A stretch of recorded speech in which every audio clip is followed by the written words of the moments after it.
When a CEO woke up on a stranger's shoulder at 30,000 feet, she had no idea the exhausted single father beside her would soon be the only thing standing between 300 passengers and disaster. What happened next exposed a system that had failed him and nearly killed them all. This is the story of one emergency landing that changed everything. If you want to see how this impossible situation unfolds, stay with me until the end, hit that like button, and comment what city you're watching from so I can see how far this story travels. Now, let's begin. The recycled air of Flight 447 hummed with the white noise of engines and muffled conversations as Avery Lawson finally allowed her eyes to close. She'd been awake for nearly 20 hours, back-to-back board meetings in New York, a crisis call with her legal team over coffee that had gone cold 3 times, and now this red-eye back to Seattle.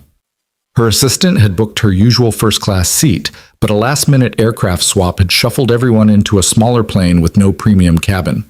So here she sat in 12B, wedged between a window that reflected her own exhausted face and a stranger whose shoulder had somehow become her pillow. She woke with a start, her neck stiff and her cheek pressed against worn denim that smelled faintly of engine oil and laundry detergent. For a mortifying moment, Avery didn't move. She simply processed the reality. She, the 42-year-old CEO of Meridian Aviation, one of the largest aerospace companies in North America, had fallen asleep on a complete stranger. She pulled back slowly, hoping to extract herself with some dignity and tact. The man beside her didn't stir. His eyes were open, fixed on the seat back ahead, but there was a stillness to him that suggested he'd been awake the entire flight. He had the build of someone who worked with his hands, broad shoulders, calloused fingers resting on the armrest between them, a faded jacket that had seen better years. His face was weathered, maybe mid-30s, with the kind of lines that come from squinting into sun and wind rather than age. Dark hair, slightly too long, tucked behind his ears, a jaw that hadn't seen a razor in a few days. But it was his eyes that caught her attention. Blue-gray, steady, and carrying something she recognized from her own reflection on the hardest days. The weight of someone who'd seen things they wished they hadn't. Tucked against his other side, head resting on the man's bicep, was a boy. 6, maybe 7 years old, with a mop of brown hair and cheeks still round with childhood. He wore a superhero t-shirt, Captain America, shield emblazoned across his small chest, and clutched a stuffed elephant that had lost most of its gray fur to love and time. His breathing was soft and even, utterly trusting. "I'm so sorry," Avery whispered, smoothing down her blazer and trying to reassemble herself into something resembling the competent executive she was supposed to be.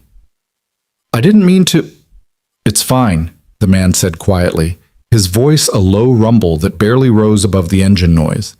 He didn't look at her, keeping his gaze forward. "You needed the sleep." There was no judgment in his tone, no irritation, just a simple statement of fact. Avery felt heat creep up her neck anyway. She wasn't used to being caught vulnerable.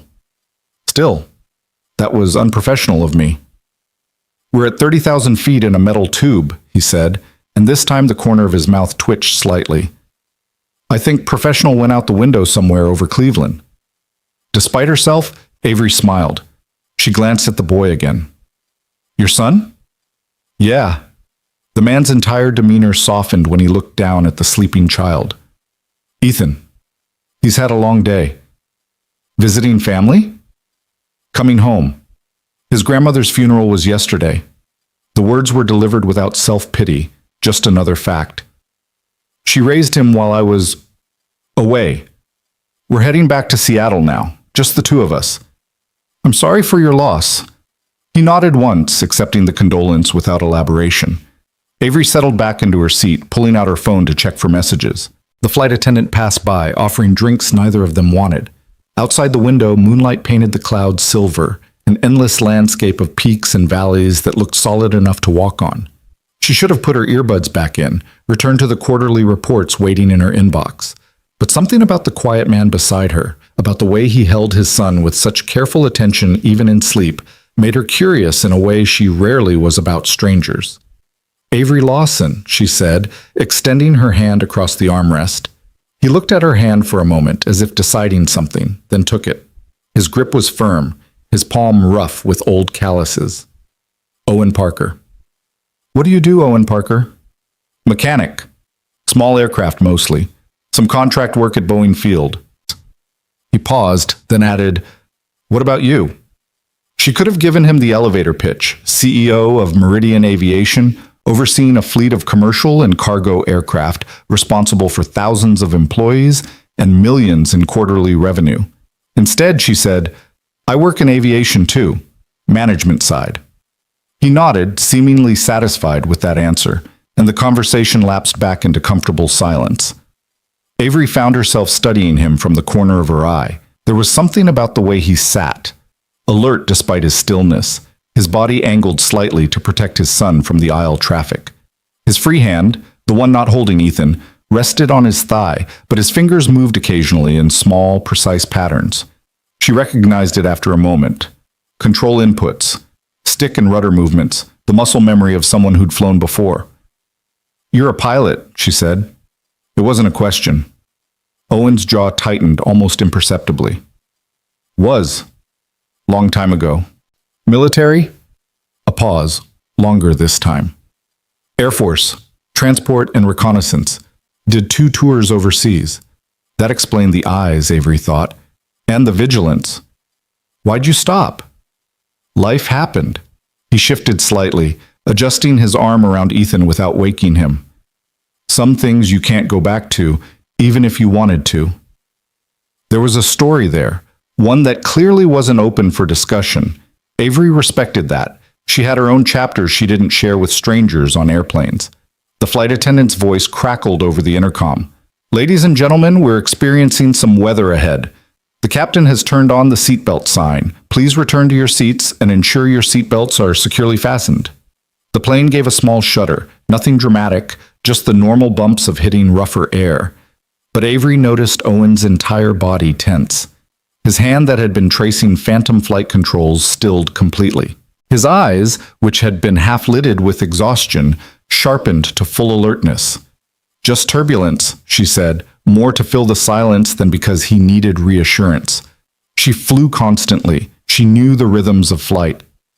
Right, Owen said, but he didn't relax. If anything, his focus intensified.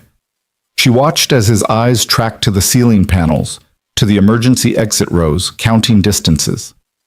Assessing. His breathing had changed too, deeper, more controlled. The behavior of someone preparing for something. Another bump, harder this time. A few nervous laughs scattered through the cabin. The flight attendants moved quickly through the aisles, checking seatbelts and securing loose items. Ethan stirred slightly, making a small sound of confusion, and Owen's hand immediately went to the boy's head, soothing him back to sleep with practiced ease. Dad's here, buddy. Just a bumpy road. Go back to sleep. The boy settled, trusting completely. The turbulence increased. The plane began to buck and sway. Not violently, but enough that conversations throughout the cabin died out. The woman across the aisle gripped her armrests, her knuckles white. A baby started crying somewhere toward the front. The overhead bins creaked with each impact. Avery had been through worse. She pulled out her tablet, determined to at least scan through the Harrison merger proposal before landing. But she found herself distracted by Owen's behavior. He hadn't reached for his phone or a magazine. He wasn't trying to distract himself or calm his nerves. He was reading the aircraft itself, the pitch of the engines, the angle of the wings outside the window, the subtle variations in the bumps and jolts. A particularly sharp drop made her stomach float. Several passengers gasped. Ethan woke up with a small cry of alarm. Dad? I've got you. Owen wrapped both arms around his son, pulling him close. Remember what we talked about? Airplanes are built strong. This is just like driving over a bumpy road. The pilot knows what she's doing. I don't like it. I know, but you're safe. I promise. Here. Owen shifted, angling himself so that Ethan couldn't see out the window, couldn't watch the wings flexing or the clouds rushing past. He pulled the worn elephant into the embrace. Mr. Trunks needs a brave kid to hold on to. Can you do that? Ethan nodded, burying his face in his father's chest and clutching the stuffed animal. Avery felt something catch in her throat. There was such tenderness there, such fierce protection. This was a man who'd been through something, carried something heavy, and had somehow not let it harden him where it mattered most. The plane lurched again, this time with a metallic groan that didn't sound routine. The lights flickered, just once, just for a second, but long enough to send a ripple of real fear through the cabin. The flight attendants, still in the aisles, grabbed for the nearest seats to steady themselves. One of them spoke urgently into the phone at her station. Owen's eyes had gone completely cold and focused. Professional. Avery recognized that look. She'd seen it on her test pilots, on her engineers during crisis simulations. It was the look of someone running calculations, preparing for scenarios, making decisions 3 steps ahead. "What is it?" she asked quietly, not wanting to alarm Ethan.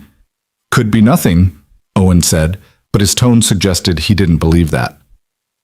The captain's voice came over the intercom, and Avery didn't like what she heard beneath the professional calm. The pilot's breathing was slightly off, the words coming in patterns that suggested stress management training kicking in. "Folks, we've hit some unexpected severe weather. We're going to be experiencing continued turbulence for the next 15 to 20 minutes while we navigate around this system. Please remain seated with your seatbelts fastened. Flight attendants, take your seats." The plane dropped again, harder. This time, there were screams. Luggage shifted in the overhead bins with ominous thuds. A service cart that hadn't been properly secured broke loose somewhere behind them, crashing into seats. The oxygen masks dropped from the ceiling in a cascade of yellow cups and clear tubes, swinging wildly with each jolt. "Put it on," someone shouted. Chaos erupted. People fumbled with the masks, some putting them on backward, others fighting with the tubes. Parents struggled to secure their children first. The cabin filled with the sound of rushing air and panicked voices. Owen moved with absolute precision. He pulled down 3 masks, tested each one with a quick tug, then placed one over Ethan's face, adjusting the strap with sure fingers. "Breathe normal, buddy. It's just a funny-looking hat. You're okay." Ethan's eyes were huge with fear, but he nodded, trusting his father even as the world came apart around them. Owen handed Avery her mask, waited to see her put it on correctly, then put on his own. All of it done in seconds, with the efficient calm of someone who'd trained for emergencies until they became reflex. The plane shuddered violently. The angle changed, nose tilting in a way that felt wrong. They were descending, but not in the controlled glide slope of a normal approach. This was faster, steeper. Avery's professional knowledge told her they were either trying to get below the worst of the weather or they were dealing with something more serious. Through the mask, Owen's voice was muffled but clear. "Check your seatbelt. Make sure it's tight across your lap. Secure anything loose." She did, her hands moving automatically even as her mind raced. This was her industry, her world, and she understood enough to be very afraid. But Owen's presence beside her, his absolute control, somehow anchored her. The teenage boy in the row ahead was crying, calling for his mother who was somewhere else on the plane. An elderly man across the aisle had his eyes closed, his lips moving in silent prayer. The baby's cries had become continuous, a heartbreaking soundtrack of pure terror. Another massive jolt. The plane seemed to fall out from under them for 3, 4, 5 seconds. Gravity disappeared. Avery's stomach launched into her throat. Someone vomited, the sharp smell cutting through even the rubber of the oxygen mask. Several people were sobbing now, the sound raw and uncontrolled. Ethan screamed, muffled through his mask, his small hands clutching his father's jacket with desperate strength. "Eyes on me, Ethan!" Owen commanded, his voice cutting through the panic with the authority of someone used to being obeyed in crisis. "Look at me. Nowhere else. Just me." The boy locked onto his father's eyes. "Good man. Now breathe with me. In." Owen demonstrated, his chest rising. "Out." He exhaled slowly. "In. Out. That's it. You're doing great. You're the bravest kid on this whole plane." It was working. Ethan's breathing synchronized with Owen's, his panic ebbing even as the aircraft continued its violent dance with the storm. Avery found herself breathing with them too, letting Owen's steady rhythm ground her own rising fear. The intercom crackled to life again. This time, it wasn't the captain. It was a flight attendant, and her voice was barely controlled. "Is there anyone on board with flight experience? We have an emergency in the cockpit. Anyone with pilot training, please identify yourself immediately." The words hung in the cabin like a bomb that hadn't yet gone off. Avery's mind went blank with shock. An emergency in the cockpit, on a commercial flight. That meant what? Incapacitation? Medical emergency? The first officer should be able to handle it alone, should be trained for exactly this scenario, unless there was no first officer, or unless both pilots were compromised. She looked at Owen. He had gone absolutely still, every muscle locked in place. His face had drained of color beneath the tan. He stared straight ahead, his breathing rapid despite the measured rhythm he'd been teaching his son. "This is a general call for anyone with pilot training," the flight attendant repeated, her professionalism starting to crack. "If you have experience flying aircraft, please press your call button immediately." No one moved. 300 passengers, and not a single call button lit up. Avery's hand moved without conscious thought, reaching for Owen's arm. "You have to—" "No." The word came out flat, final, dead. "You heard her. They need— I can't." His voice was barely a whisper now, and in it Avery heard something that made her chest tighten. Not refusal. Terror. Pure, absolute terror. "I can't do that anymore." "Owen? Dad?" Ethan's small voice, confused and scared. "What's wrong?" The plane lurched again, and this time there was a grinding sound that made every engineer's instinct in Avery's body scream warnings. Something was wrong with the engines, or the hydraulics, or both. The flight attendant appeared in the aisle, nearly falling as she caught herself on the seats. She was young, maybe 25, and tears were streaming down her face even as she tried to maintain her composure. "Please," she called out, projecting her voice through the cabin. "We need help. Is anyone a pilot? Anyone?" Silence. Just the roar of wind and engines and fear. The attendant's eyes swept the cabin desperately and landed on their row, on Owen specifically. Something in his posture, in the way he held himself, must have registered because she stumbled toward them. "Sir? Do you have flight experience?" Owen's entire body was shaking now, subtle tremors running through his frame. Avery could see sweat beading on his forehead despite the cool cabin air. His breathing had gone ragged. "He's a pilot," Avery said, making the decision for him. "Air Force. He can help." "No." Owen's hand shot out, gripping the armrest so hard his knuckles went white. "I can't. I'm sorry. I can't go back there. Find someone else." The flight attendant looked between them, confusion and desperation warring on her face. "Sir, please. The captain is unconscious. We think it's a heart attack. The first officer is trying to handle it alone, but she's never done a manual approach in conditions like this. The autopilot is malfunctioning. We're losing altitude faster than we should. We need—" A massive impact threw her sideways. She crashed into the seats across the aisle, crying out in pain. The plane was no longer just bucking. It was fighting, yawing hard to the left, engines screaming. "Dad!" Ethan was sobbing now, his small body racked with fear. "Dad, are we going to die?" And there it was, the question every parent dreads, delivered in the purest voice of childhood terror. Avery watched Owen's face as his son's words hit him, watched something break and reform in real time. The shaking stopped. The distant, paralyzed look in his eyes sharpened, his jaw set in a hard line. He closed his eyes for just a moment. His lips moved, saying something Avery couldn't hear. Then he opened them again, and the man who emerged was different, still terrified. She could see that in the tightness around his mouth, the rapid pulse in his neck, but present, decided. "Nobody," he said, his voice steady despite everything. "We're not going to die. Dad's going to make sure of it." He unclipped his seatbelt and Ethan's, pulling his son into a fierce embrace. He kissed the top of the boy's head, then turned to Avery. When he spoke, his voice was low, meant only for her. "His name is Ethan Parker. He's 6 years old. His birthday is March 15th. He likes dinosaurs and he wants to be a paleontologist when he grows up. He's allergic to shellfish. His favorite book is about a mouse who wants to be a knight." Owen's eyes bored into hers with desperate intensity. "If I don't come back, if something happens, you make sure someone knows his story. You make sure someone knows he matters. Owen, promise me." Avery felt tears burning her eyes. "I promise. But you're coming back. You hear me? You're coming back to him."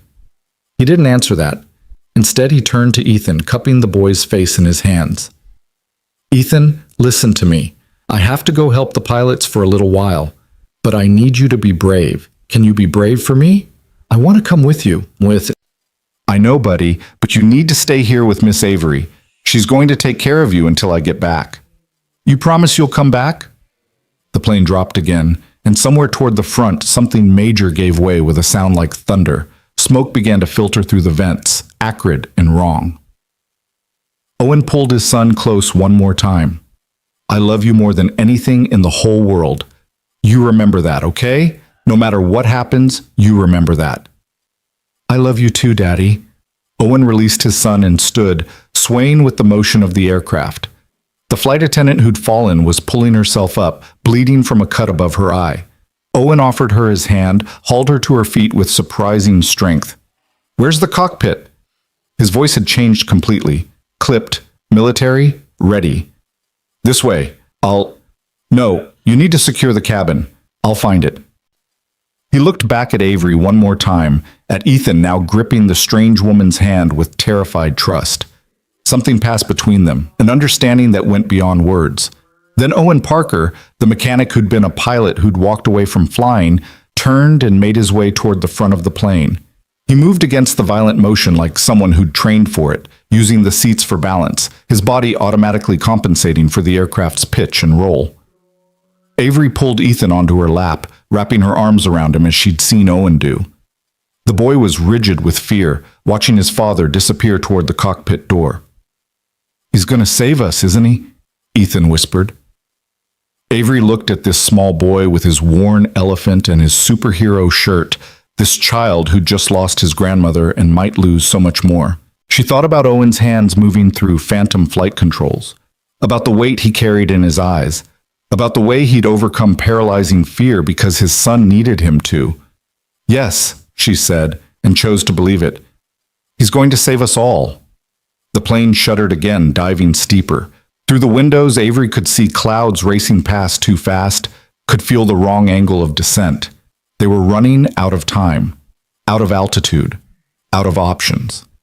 Somewhere ahead, beyond locked doors and emergency protocols, Owen Parker was facing the thing that terrified him most. Not for glory, not for recognition, but because 300 people were about to die, and one of them was his son. Avery held Ethan tighter and prayed to whatever forces governed the sky that the broken pilot would remember how to fly, because if he didn't, none of them would see the ground until it was too late. The cabin had become a nightmare of sound and motion. Warning bells chimed continuously from the cockpit, muffled but insistent. The engines roared at frequencies that kept changing, too high, then too low, then surging again in patterns that made Avery's engineering brain scream danger. The air itself seemed to vibrate with wrongness. Ethan buried his face in Avery's jacket, his small body shaking with sobs he was trying desperately to control. She could feel his heart hammering against her chest, a frantic bird rhythm that broke her own heart.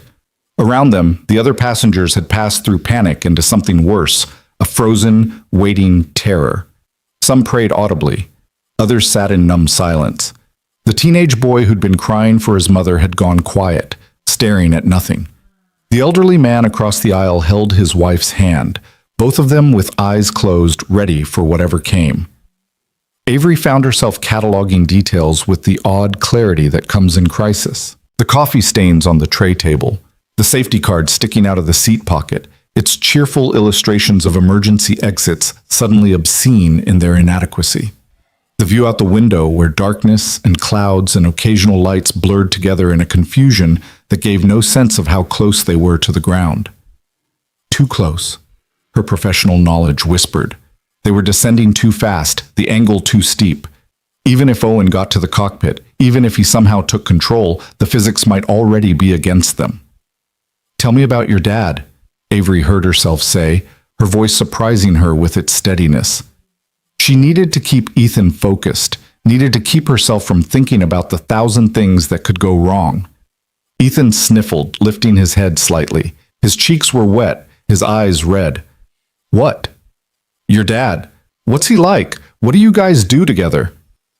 We go to the park sometimes. He pushes me on the swings, really high. Higher than Grandma would ever let me go. A ghost of a smile. He says I'm going to be a rocket scientist, so I need to get used to being up high. Does he talk about when he used to fly? Ethan shook his head. Not really. Sometimes I find pictures in a box in the closet. Him in a uniform next to big planes.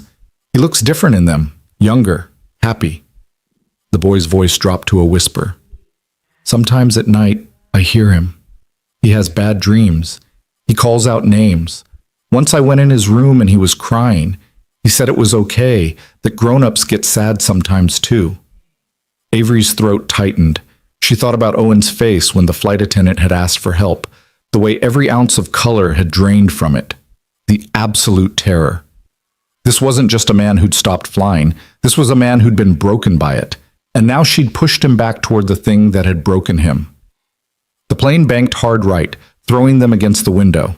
The grinding sound came again, louder this time, and with it the smell of burning rubber or maybe melting plastic. Someone screamed that they could see flames on the wing. Avery looked but couldn't make out anything definite through the darkness and rain that now streaked the windows. Miss Avery? Ethan's voice was very small.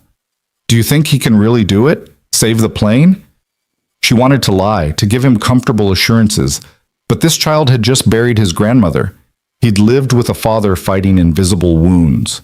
He deserved truth, even a 6-year-old's version of it. I think, Avery said carefully, that your dad is the bravest person on this plane, and I think he loves you more than he's afraid. That's a powerful combination. He promised he'd come back. Then he will. Avery made her voice firm, certain. He promised you. That means he will. She hoped she wasn't lying. Time fractured in the way it does during crisis. Seconds stretched into hours. Minutes collapsed into moments. Avery couldn't tell if Owen had been gone for 5 minutes or 20. The cabin lights flickered again, and this time when they came back they were dimmer, emergency lighting kicking in, battery power, which meant electrical systems were failing. The flight attendant who directed Owen to the cockpit had made her way back through the cabin, checking on passengers with a fixed professional smile that didn't reach her traumatized eyes. When she got to Avery's row, she crouched down, wincing at some injury. Your friend, she said quietly. He really is a pilot? Yes, Air Force transport, 2 tours. The woman closed her eyes briefly in what might have been relief or might have been prayer. Okay, that's good. We need... She paused as the plane lurched again. Sarah, the first officer, she's good, but she's 26 years old, and she's never dealt with anything like this. Captain Brennan, he's been flying for 30 years, but he's unconscious, and we can't wake him. Paramedics are waiting on the ground, but first we have to... She trailed off, unable or unwilling to say the words get there safely. What's actually wrong with the plane? Avery asked. She needed to know, needed to assess the scope of what Owen was facing. The attendant glanced at Ethan, clearly weighing what to say in front of the child. Multiple systems failures. Lightning strike took out most of the electronics. The weather's getting worse, not better. We're flying almost blind, and Seattle's completely fogged in. They're talking about diverting to Portland, but that's another 40 minutes, and I don't think... She stopped herself, but Avery understood. The attendant didn't think they had 40 minutes. The man who went forward, Avery said. Owen. He hasn't flown in years. He has trauma related to it. If there's any way to support him, any way to help, we gave him access to the cockpit. Sarah's on her own in there with him now. They've got ground control talking them through it. That's all we can do. The flight attendant's professionalism finally cracked completely, and tears spilled down her cheeks. That's all any of us can do. Just hope he remembers. Hope it's enough. She moved on to the next row, resuming her impossible task of keeping 300 people calm while they all felt the aircraft dying beneath them. Ethan had been listening to every word despite Avery's attempts to shield him. He looked up at her with those same blue-gray eyes that his father had, ancient beyond his years. Dad quit flying because his friend died. I heard Grandma talking about it once. She didn't know I was listening. Avery's heart sank. Ethan, his friend was flying with him, and something happened, and his friend didn't make it. Dad said he could never fly again because he'd see his friend's face every time. He said the sky wasn't his anymore.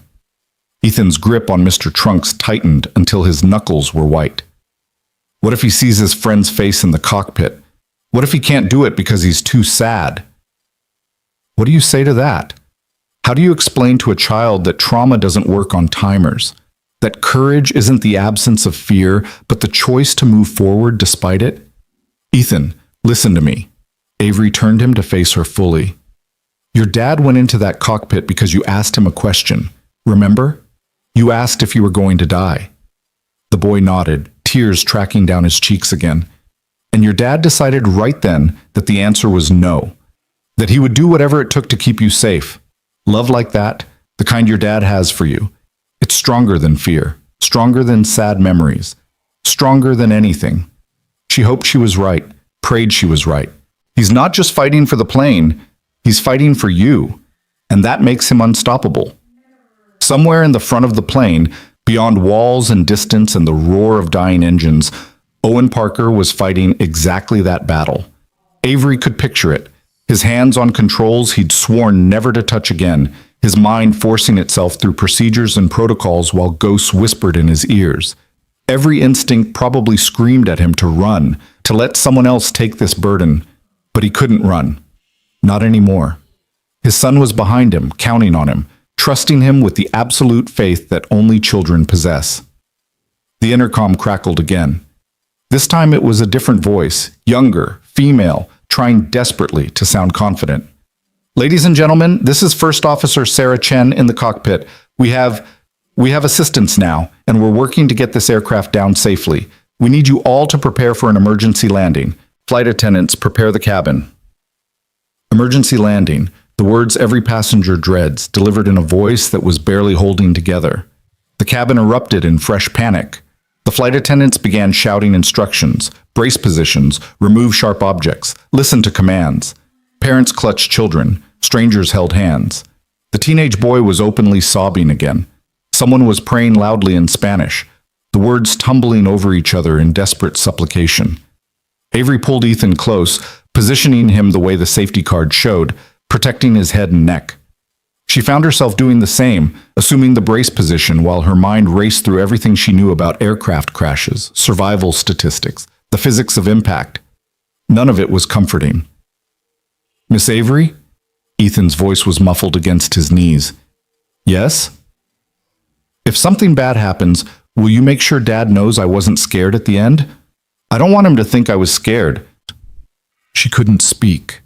Couldn't force words past the boulder lodged in her throat, so she just held him tighter, this brave little boy with his worn elephant in his father's eyes. The plane dropped again, sickeningly fast. Avery's stomach rose into her chest. They were falling, really falling now, gravity and weight and failed hydraulics all conspiring toward the inevitable. She could hear the structure groaning, could feel vibrations that suggested the aircraft was trying to tear itself apart. This was it. This was how it ended. Not in a boardroom or an office or surrounded by achievements and accolades, but in a metal tube at 30,000 feet, holding a stranger's child and hoping that a broken pilot could somehow perform one last miracle. Avery closed her eyes and thought of Owen's hands moving through phantom flight controls.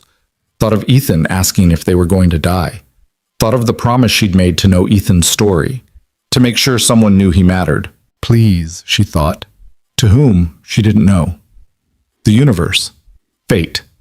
Whatever controlled the invisible forces that kept aircraft aloft or brought them down. Please let him remember. Please let him be enough. In the cockpit, Owen Parker was about to answer that prayer, or fail trying. The cockpit door had been designed to withstand forced entry, built to keep hijackers out and pilots safe inside their fortress of instruments and controls. Owen stood before it for 3 seconds that felt like 3 years, his hand raised to knock, his entire body screaming at him to turn around and run back to the relative safety of passenger ignorance. Behind this door lay everything he'd spent 5 years trying to forget. The smell of aviation fuel and fear sweat, the weight of lives depending on split-second decisions, the memory of his best friend's last words crackling through a headset before the world turned to fire and static. His hand was shaking so badly he had to steady it with the other one before he could manage to pound on the reinforced panel. 3 sharp raps, the emergency knock that flight crews would recognize. "Come in." A woman's voice, higher pitched than it should be, stress fracturing every syllable. "Hurry!" Owen forced his fingers to work the handle. The door swung inwards, and the cockpit hit him like a physical blow, a wall of sound and light and chaos that his brain instantly tried to process and catalog despite 5 years of practiced avoidance. Warning klaxons shrieked from multiple systems. The instrument panel looked like a Christmas tree designed by someone's nightmare, every gauge and indicator screaming different variations of emergency. The windscreen showed nothing but darkness and rain, the wipers working frantically and uselessly against the deluge. Lightning flickered somewhere to the left, briefly illuminating clouds that looked more like concrete walls than water vapor. The first officer, Sarah Chen, barely out of her 20s, her uniform still crisp despite the sweat darkening her collar, whipped her head around as Owen entered. Her eyes were wild with barely controlled panic, her hands moving constantly over controls that didn't seem to be responding the way they should. "You're the pilot?" she gasped. "Thank God! Thank God! Captain Brennan had a heart attack about 8 minutes ago. I got him out of the seat, but I can't." Her voice hitched. "The autopilot's completely dead. Lightning fried the main computer and the backup cycling errors. I'm hand flying, but the hydraulics are compromised and we're losing altitude faster than I can compensate, and I can't see anything, and stop." Owen's voice came out harder than he intended, the command voice from a lifetime ago when he'd been someone different, someone whole. "I need you to breathe and give me a sit rep, clear and concise. Can you do that?" Sarah gulped air, nodded, her training fighting its way through terror. Okay. Boeing 737-800, approximately 23 minutes out from Seattle, Tacoma, current altitude 11,000 feet and descending at 800 feet per minute. Multiple systems failures, autopilot down, primary flight computer down, backup cycling errors.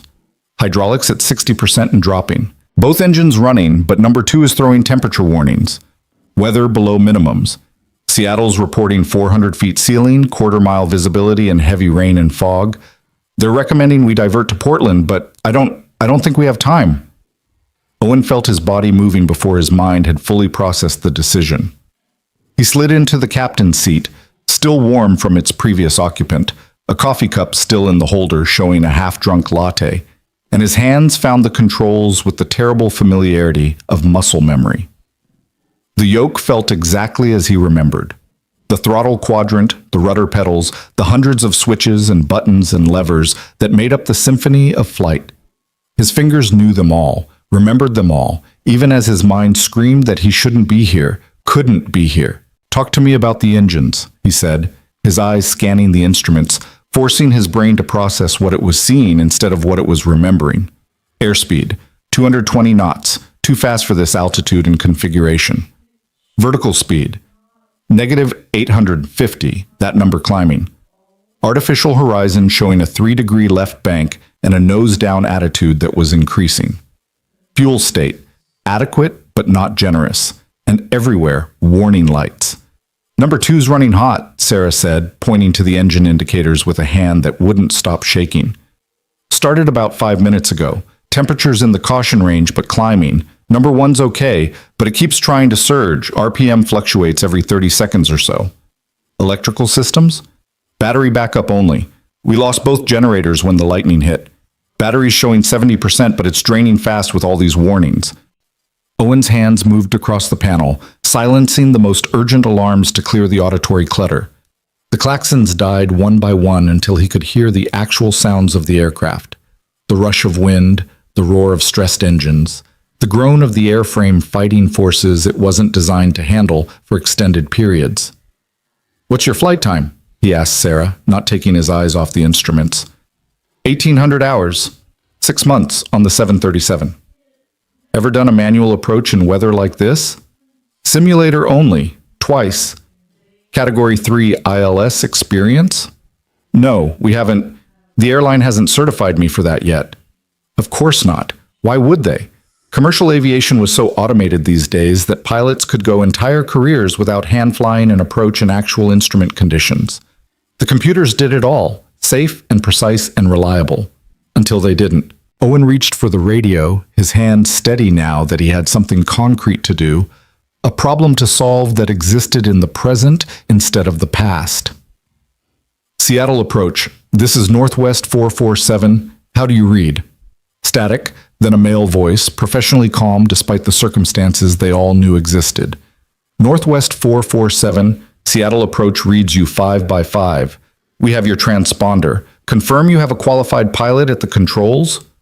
Affirmative. Former Air Force, 1,500 hours in C-130s, rated but not current on commercial.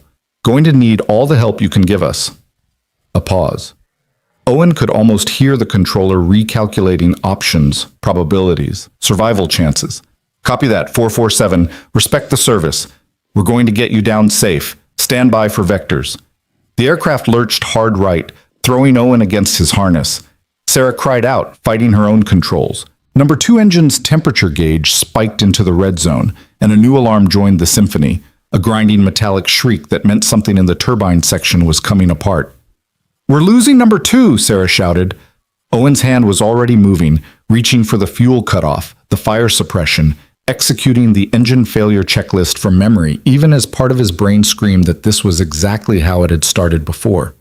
The last time, when Jake had been in the right seat instead of this terrified young woman, and the sky had been full of tracer fire instead of rain, but the feeling was the same, that sickening certainty that the aircraft was dying beneath them and taking them with it. "Number 2 engine secured," he reported, his voice mechanical. "Fire suppression activated. Confirm no fire lights." "No fire," Sarah confirmed, her voice shaking. "But we just lost 20% of our thrust." "Increase number 1 to maximum continuous thrust. We'll need everything it's got." The remaining engine wound up, its roar deepening as Sarah advanced the throttle. The aircraft shuddered in response, the asymmetric thrust trying to yaw them left. Owen compensated with rudder, his feet working the pedals in tiny corrections, feeling through the controls what the instruments were telling him. They were heavy, sluggish. The hydraulics were definitely degrading. "Seattle approach 447 has lost number 2 engine. Single engine approach required. We need the straightest, longest runway you've got and emergency equipment standing by." "Copy, 447. Radar shows you at 10,200 feet, 12 miles northeast of the field." Weather at the airport is now 300-foot ceiling, 1/8 mile visibility, heavy rain. Runway 16 left, ILS available. Be advised, winds are 220 at 18, gusting to 28. That's going to put you in a significant crosswind on final. Owen did the mental math automatically. 28 knots of crosswind at the far edge of the aircraft's landing limits, probably beyond them given their degraded state. In weather that was barely legal for a fully functional aircraft with 2 experienced pilots, on one engine with hydraulics failing and no automation to help them. He looked at Sarah. She'd heard all of it, understood all of it. The fear in her eyes had evolved into something else, not calm exactly, but a kind of desperate focus. She was young, but she was professional, and she was still here, still fighting. "We're going to need to work together on this," Owen said. "I'll fly the aircraft. You manage the systems and back me up on the approach. Call out altitudes, airspeeds, anything that looks wrong. You see me doing something that doesn't make sense, you say so immediately. This isn't military. This isn't a hierarchy. This is just 2 pilots trying to keep people alive. Understood?" Sarah nodded. "Understood. Good. Now tell me about the hydraulics. What do we actually have?" She checked the panel, her hands moving with more confidence now that someone was sharing the burden. "System A is at 40% and dropping. System B is at 70. Backup is holding at 80 for now. Flight control's still responding, but there's significant lag. Rudder authority is reduced by about half. Flaps? I can get you probably 25 degrees, maybe 30 if we're lucky. Anything more, and I think we'll damage the system completely." 25 degrees of flaps when they needed 40 for a normal landing, which meant higher approach speed, which meant more runway needed, which meant less margin for error. Owen felt the familiar tightness in his chest, the beginning of the panic that had lived inside him since the day Jake died, since the day he'd watched his best friend's aircraft turn into a fireball while his own hands fought uselessly with controls that wouldn't respond. Not now. He couldn't do this now. Ethan was back there, trusting him. 300 people were back there, none of them deserving to die because of his demons. 447, Seattle approach. Descend and maintain 6,000 feet. Turn left heading 140. That'll put you on a long downwind for runway 16 left. Descending to 6,000, turning 140, Owen repeated, his hands already moving to comply. The yoke felt like it was connected to the control surfaces through taffy instead of hydraulics. Everything was mushy, delayed. He had to lead his inputs, anticipate what the aircraft would do seconds before it did it. They broke through a cloud layer at 9,000 feet, and for a moment Owen could see lights below. The sprawl of Seattle, the gridwork of streets and the glow of buildings, all of it partially obscured by the storm. Somewhere down there was SeaTac Airport, miles of concrete and approach lights and emergency vehicles waiting to see if they'd arrive as a landing or a crash. The aircraft shook violently, hit by another wind shear. Sarah gasped as her head cracked against the side window. Blood trickled from her temple, but she waved off Owen's concern. I'm fine. Northwest 447, be advised. We're getting reports of severe turbulence below 5,000 feet. Multiple aircraft are going around. Wind shear alerts active on all runways. Perfect. As if this wasn't hard enough already. Owen's right hand, the one not on the yoke, had curled into a fist so tight his fingernails were cutting into his palm. He forced it open, forced his breathing to slow. He'd trained for this, done countless approaches in conditions that made this look like a sunny afternoon. The C-130 was a different beast than the 737, but the principles were the same. Airspeed, altitude, configuration. Fly the aircraft. Trust your instruments. Don't let fear make your decisions. Except last time he'd done all of that, and Jake had still died. How long since you've flown? Sarah asked suddenly, her voice cutting through his spiraling thoughts. 5 years, give or take. But you remember how? Owen thought about that. Did he remember? Or was muscle memory just another word for haunting, his body repeating patterns his mind had tried desperately to erase? I guess we're about to find out. They descended through 6,000 feet, the aircraft bucking and heaving in the turbulent air.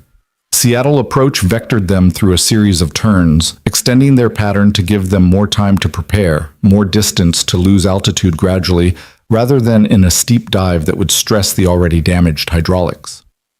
447, you're 8 miles from the outer marker. Turn left heading 160.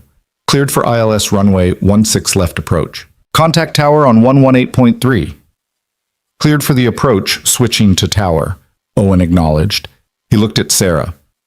Call out the landing checklist. We're doing this by the book. Sarah's voice steadied as she fell back on procedure, on the ritual of the challenge and response that had been drilled into her through hundreds of hours of training. Landing gear. Down. Owen reached for the gear lever, felt it drop with a satisfying thunk. 3 green lights appeared on the panel. 3 green, gear down and locked. Flaps. 25. That's all we're taking.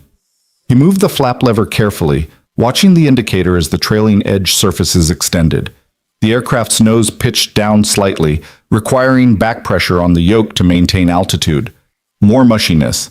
The hydraulics were getting worse. Engine start switches. Ground idle on number 1, off on number 2. They worked through the entire checklist, each item a small anchor of normalcy in the chaos. When they finished, Owen felt fractionally more in control. Not confident, he'd probably never feel confident in a cockpit again, but functional, capable of doing what needed to be done. Northwest 447, tower, wind 230 at 22, gusting 3-2. Runway 16 left, cleared to land. Emergency equipment is standing by. Cleared to land 16 left, Owen replied.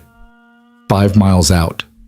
The ILS needles appeared on the display, showing them high and right of the approach path. Owen worked the yoke and rudder, feeling his way toward the invisible line in space that would lead them to the runway. The wind fought him every inch, trying to push them east, then suddenly reversing and shoving them west. Nothing was stable. Nothing was predictable.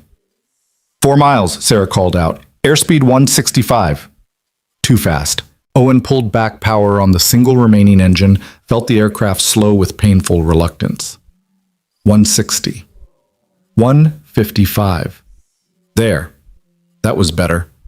Slow enough to be controllable, but fast enough to maintain lift and give them options if they had to go around. Except they couldn't go around. Not really. With one engine and failing hydraulics and electrical systems running on battery backup that wouldn't last another 30 minutes, this was their one chance. They either made this landing or they didn't. There was no retry. 3 miles, localizer captured, glide slope captured. Owen let himself follow the needles, trusting the ground-based instruments to guide them through the murk. The windscreen showed nothing but rain and darkness. They were flying blind, completely dependent on electronics that had already proven themselves unreliable tonight. 2,000 feet above field elevation, Sarah announced. Sink rate 800 feet per minute. Too high. Owen added a touch of power, felt the sink rate decrease to 600. Better. The yoke felt heavier now, requiring constant pressure to maintain attitude. His arms were starting to ache from fighting the controls. Minimums in 300 feet, Sarah said, her voice tight. That was the decision point. If they couldn't see the runway at minimums, at 200 feet above the ground, they were supposed to execute a missed approach, climb away, try again or divert somewhere else. But Owen knew they didn't have the fuel or the systems for another attempt. This was it. 2 miles, sink rate 700. Lightning struck somewhere close, the flash turning the clouds bright white for an instant. Thunder rolled through the airframe like a physical wave. The artificial horizon tumbled briefly, the instrument losing its mind for 3 seconds before recovering. Unreliable. Everything was unreliable. Approaching minimums. 1,000 feet above field elevation. Owen's eyes flicked between the instruments and the windscreen. Still nothing visible outside but water and darkness. Where was the runway? Where were the approach lights that should be cutting through this soup, showing them the way home? Minimums, 500 feet. I've got nothing, Sarah said, her voice cracking. I can't see anything. Keep calling altitudes. Owen's own voice sounded far away, mechanical. He was flying on instruments alone now, trusting needles and numbers and electronics that had already failed them once tonight. The glide slope needle showed them slightly high. He lowered the nose a fraction, added forward pressure. 400 feet. The wind hit them from the left, a massive shear that threw them 20 degrees off course. Owen stomped right rudder, cranked the yoke, fighting to recapture the center line.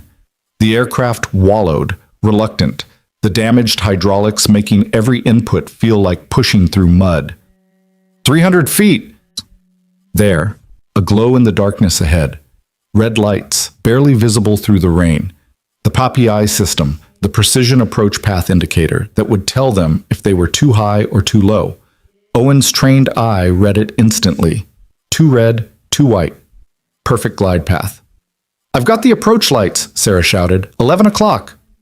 Owen saw them a second later, a string of brilliant white lights cutting through the storm, leading them toward the threshold. And beyond them, finally, the runway. Parallel lines of white light stretching into the distance, the most beautiful sight he'd seen in 5 years. 200 feet, sink rate 800.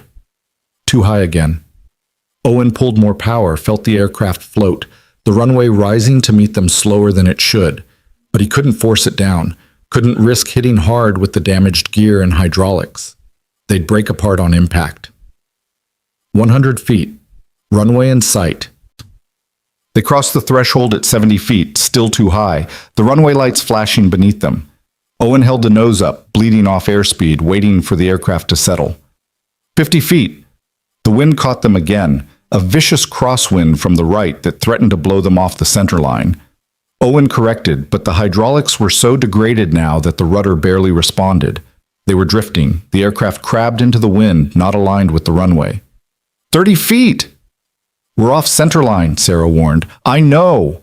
Owen fought the controls, feeling the aircraft on the edge of his ability to manage it. The crosswind was too strong, the rudder too weak.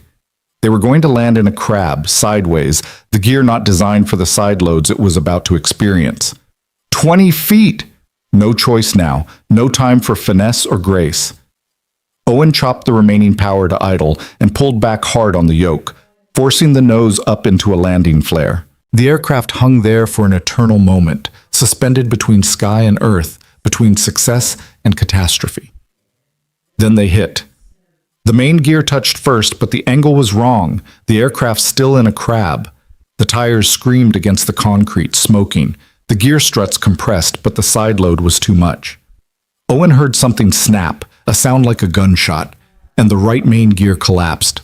The aircraft dropped onto its right wing with a shriek of tearing metal.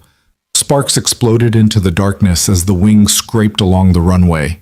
They were spinning now, the remaining gear trying to pivot them, the collapsed gear acting as an anchor. Sarah screamed. Alarms shrieked.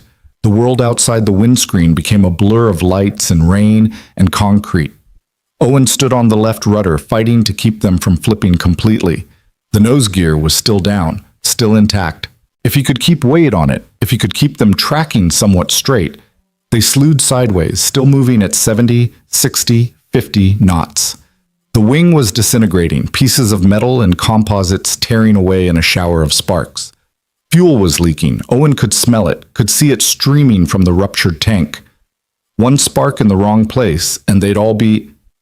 The aircraft finally stopped. For 3 seconds, nothing moved. Owen's hands were still locked on the controls, his entire body rigid with adrenaline. Sarah was gasping for air beside him, her hands covering her face. Outside, the emergency vehicles were already converging, their lights painting the rain in shades of red and white and blue. "We're down," Owen heard himself say. "We're down and we're alive." Then he heard the screams from the cabin behind them, and he remembered that his job wasn't finished yet. Owen's hands were still locked on the yoke when Sarah grabbed his shoulder, shaking him hard enough to break through the shock that had frozen him in place. "We have to evacuate," she shouted, already unstrapping from her harness. "The fuel, if it ignites." The smell hit him then, sharp and chemical. Aviation fuel pooling beneath the shattered wing and streaming across the rain-slicked runway. Through the cockpit windows, he could see firefighters in silver suits spraying foam, creating a barrier between the aircraft and the dozens of hot metal surfaces that could turn leaked fuel into an inferno. They had minutes at best, maybe seconds. Owen's training kicked in, overriding the paralysis. He yanked off his oxygen mask and harness, his fingers clumsy with adrenaline, and spun toward the cockpit door. Behind it, he could hear chaos, screams and shouts, and the grinding sound of flight attendants forcing open emergency exits. Somewhere in that pandemonium was Ethan, and the thought of his son sent a spike of pure terror through Owen's chest that dwarfed anything he'd felt during the landing. He burst through the cockpit door into a scene from a nightmare. The cabin was tilted at a 15-degree angle, sloping down toward the collapsed right side. Oxygen masks hung like yellow jellyfish, swaying with the aircraft settling. The overhead bins had burst open on impact, spilling luggage and belongings into the aisles. A woman in row 3 was bleeding from a head wound, slumped against the window. The teenage boy who'd been crying earlier was now helping an elderly passenger toward the front exit, his face set in grim determination. People were climbing over seats, pushing, shoving, the primal instinct for survival overriding everything else. "Ethan!" Owen's voice cut through the noise like a blade. "Ethan!" "Dad!" The sound of his son's voice oriented Owen like a compass finding north. He saw them 3/4 of the way back. Ethan still in Avery's arms, the CEO's face pale but composed as she worked to unbuckle them both from their seats. Her hands were shaking, but her movements were methodical, efficient. Owen fought his way down the slanted aisle, using the seatbacks for balance, his mechanic's eye automatically cataloging damage as he moved. The fuselage was intact, no breaches in the pressure hull, but the right side of the cabin showed stress fractures in the wall panels. The aircraft had taken a beating, but she'd held together. She'd protected her passengers one last time. He reached row 12 just as Avery got them both free. Ethan launched himself at Owen with such force that they both nearly went down, but Owen caught him, held him, felt his son's heart hammering against his chest like a trapped bird. "I've got you, buddy. I've got you." Owen's voice cracked on the words. He buried his face in Ethan's hair for just a moment, breathing in the smell of him, feeling the solid reality of his son alive and whole and safe in his arms. "You did so good. You were so brave." "I wasn't scared," Ethan said, but his voice was muffled against Owen's shoulder and his small body was shaking like a leaf in a hurricane. "I knew you'd save us. I told Miss Avery you would." Owen looked at Avery over his son's head. She was climbing out of the row, already helping the elderly man in the seat across get to his feet. Blood streaked down her temple from where she'd hit something during the impact. but her eyes were clear and focused. "We need to move," she said, her CEO voice emerging despite the circumstances. "That fuel? I know, come on." Owen shifted Ethan to his hip the way he used to when the boy was smaller, one arm locked around him, the other hand free to help people as they moved toward the exits.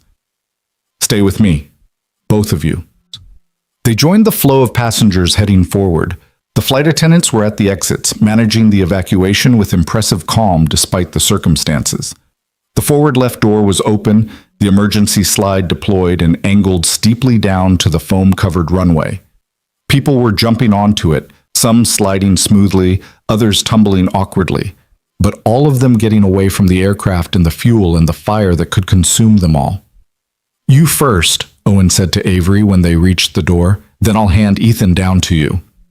She didn't argue, just nodded and sat at the edge of the door sill.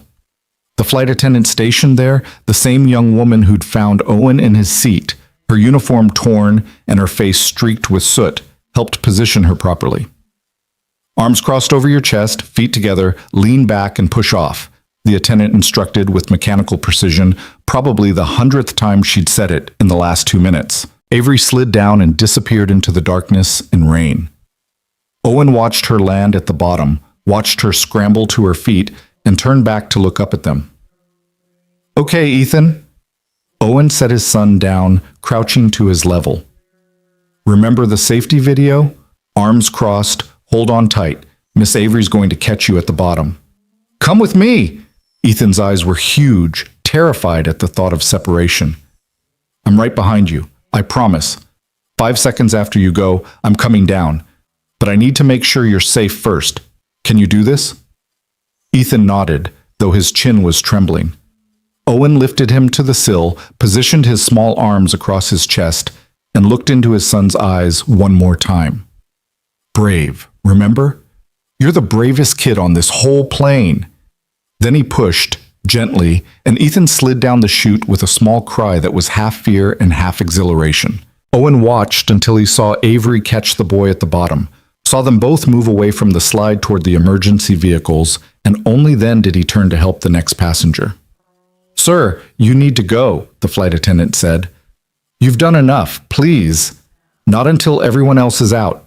Owen was already reaching for an older woman who was frozen in her seat 3 rows back, paralyzed by fear or shock.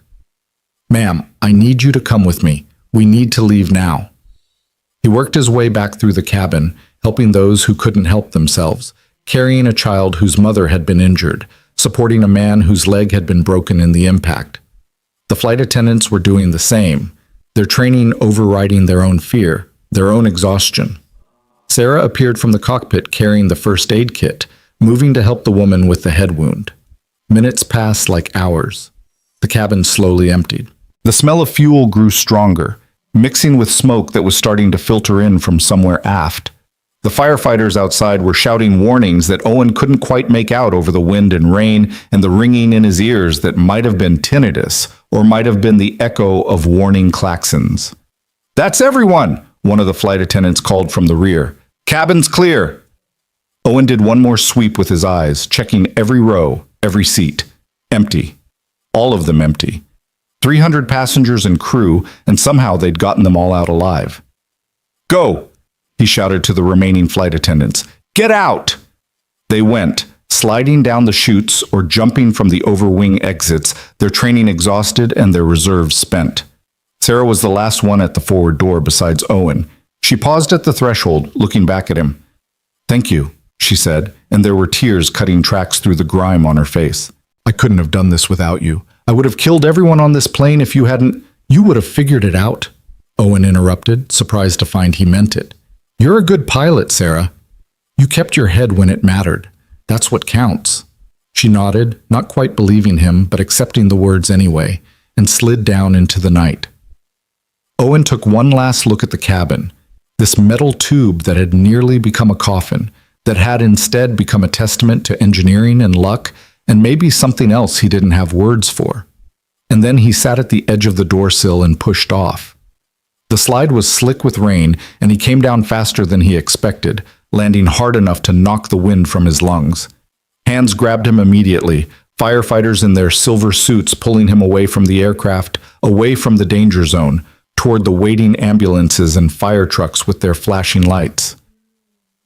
"Ethan!" Owen's voice was hoarse, ragged. "Where's my son? Dad!" And there he was, breaking away from Avery's grip and running across the foam-slicked concrete with complete disregard for the emergency personnel trying to manage the chaos. Owen dropped to his knees and caught his son, held him so tight that Ethan squeaked in protest. And then Owen was crying, really crying, tears and rain mixing on his face while his body shook with the release of 5 years of grief and fear and the terrible weight of responsibility that had just lifted from his shoulders. "You did it," Ethan was saying, his small hands patting Owen's face. "You saved everyone. You're a hero, Dad." Owen couldn't speak, couldn't find words adequate to the moment. So he just held his son and let himself feel everything he'd been suppressing since the moment he'd stood up in that cabin and walked toward the cockpit. The terror, the doubt, the absolute certainty that he was going to fail, that his past would destroy his present, that he'd lose everything that mattered. But he hadn't. Somehow, impossibly, he hadn't. Avery appeared beside them, accompanied by a paramedic with a medical kit. "We need to check you both over," she said gently. "Make sure you're not hurt." Owen let them lead him to one of the ambulances, let them shine lights in his eyes, and check his vitals while Ethan sat on his lap and refused to let go. Around them, the evacuation site was controlled chaos. Passengers wrapped in emergency blankets, medics triaging injuries, firefighters still spraying foam on the aircraft where smoke now poured from the wing root. News helicopters circled overhead despite the weather, their searchlights cutting through the rain. The paramedic examining Owen shook her head in amazement. 312 people on that plane, she said. And from what we're seeing so far, nothing worse than broken bones and some lacerations. No fatalities, that's a miracle. "That's a pilot who knew what he was doing," Avery corrected, and there was steel in her voice. "That's training and skill and courage." Owen shook his head.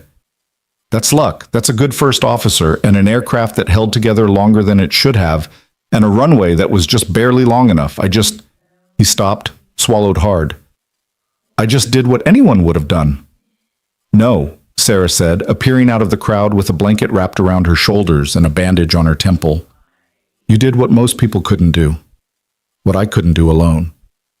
She sat down heavily on the ambulance bumper beside them. "I froze up there. When the captain went down, when the systems failed, I froze. I had the training, but I didn't have—" She gestured helplessly. "Whatever you have. That thing that lets you function when everything's falling apart." "You didn't freeze," Owen said firmly. "You kept that aircraft in the air until I got there. You managed the systems. You called out the approaches. We were a crew up there, Sarah. You did just fine." An official-looking man in an FAA jacket approached, flanked by 2 others with notebooks and cameras. "I'm going to need statements from both pilots," he said without preamble.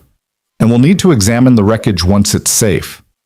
"Later," Avery said, stepping between the officials and Owen with the command presence of someone used to being obeyed. "You can have your statements later. Right now these people need medical attention and rest. Ma'am, this is an active investigation, and it will still be active in the morning." Avery pulled out her phone, damaged but still functional, and tapped the screen. "I'm Avery Lawson, CEO of Meridian Aviation. This is one of our aircraft. You'll have full cooperation from my company, but you will not harass survivors in the immediate aftermath of a crash. Is that clear?" The FAA official blinked, taken aback by her tone. "Ms. Lawson, I didn't realize—" "Now you do. These people saved 300 lives tonight. They deserve a few hours of peace before the bureaucracy descends, don't you think?" The man hesitated, then nodded curtly. "We'll need everyone to stay in the Seattle area for the next 72 hours minimum, and we'll want detailed statements as soon as possible." "You'll get them." Avery's expression softened slightly. "I understand you have a job to do. Just let us breathe first." They moved away, already conferring among themselves, and Avery turned back to Owen and Ethan. "Do you have somewhere to stay tonight? Family in the area?" Owen shook his head. "We were heading home from my mother's funeral. Home was here in Seattle, but we live in a studio apartment near Boeing Field. Not exactly set up for company." Then you're coming with me. It wasn't a question. I have a house in Madison Park, 4 bedrooms, all of them empty. You both need food and sleep and probably a hot shower. I'm not taking no for an answer. Owen wanted to protest, to maintain some dignity, some independence. But the truth was he was exhausted beyond measure, his body running on fumes and adrenaline crash, and Ethan was already half asleep against his chest despite everything that had happened. He didn't have the strength to argue. "Thank you," he said simply. Avery arranged everything with the efficiency of someone who spent her life solving logistics problems. A car appeared within 15 minutes, a town car with a driver who didn't bat an eye at their disheveled appearance or the fact that they smelled like jet fuel and fear sweat. They drove through rain-slicked streets while Ethan slept between them, his head on Owen's shoulder and his hand clutching Mr. Trunks. Avery's house was exactly what Owen would have expected from a CEO. Modern, expensive, all-clean lines and floor-to-ceiling windows overlooking the dark waters of Lake Washington. But it also felt lived in, comfortable. There were books scattered on the coffee table, a blanket thrown over the back of the couch, photos on the walls of Avery with people who must be family or friends. "Guest room is upstairs, second door on the right," Avery said, flipping on lights as they entered. "Bathroom attached. I'll find some clothes you can change into. Not sure what I have that'll fit, but anything's better than what you're wearing." Owen carried Ethan upstairs and laid him on the bed. His son didn't wake, didn't stir, exhausted beyond consciousness. Owen pulled off the boy's shoes gently, covered him with the blanket, and stood there for a long moment just watching him breathe, the rise and fall of his small chest, the slight flutter of his eyelids that suggested dreams, the absolute trust in his sleeping face. A knock at the door. Avery stood in the hallway holding sweatpants and a t-shirt. "These might work. They were my brother's. He's about your size." "Was?" "Is," Avery corrected with a slight smile. "Sorry, bad phrasing. He lives in Boston now. Different life, different coast. We don't see each other much." Owen took the clothes. "Thank you for all of this. You didn't have to—" "Yes, I did." Avery's expression was serious now. "You saved my life tonight. You saved all our lives. The least I can do is offer you a bed and a meal." She left him to change. Owen stripped off his fuel-soaked clothes, standing there in the attached bathroom and catching sight of himself in the mirror. He looked like he'd aged 10 years in the last 3 hours. There were new lines around his eyes, new gray in his stubble. His hands, when he held them up, were still trembling slightly. He'd done it. He'd actually done it. He'd gone back into a cockpit, faced the thing that terrified him most, and he'd brought them home. Not perfectly. The aircraft was destroyed, people were injured, but alive. Everyone alive. Jake would have been proud. The thought came unbidden and brought fresh tears that Owen didn't try to stop. His best friend, his wingman, the brother he'd chosen who died because Owen hadn't been fast enough, smart enough, good enough to save him.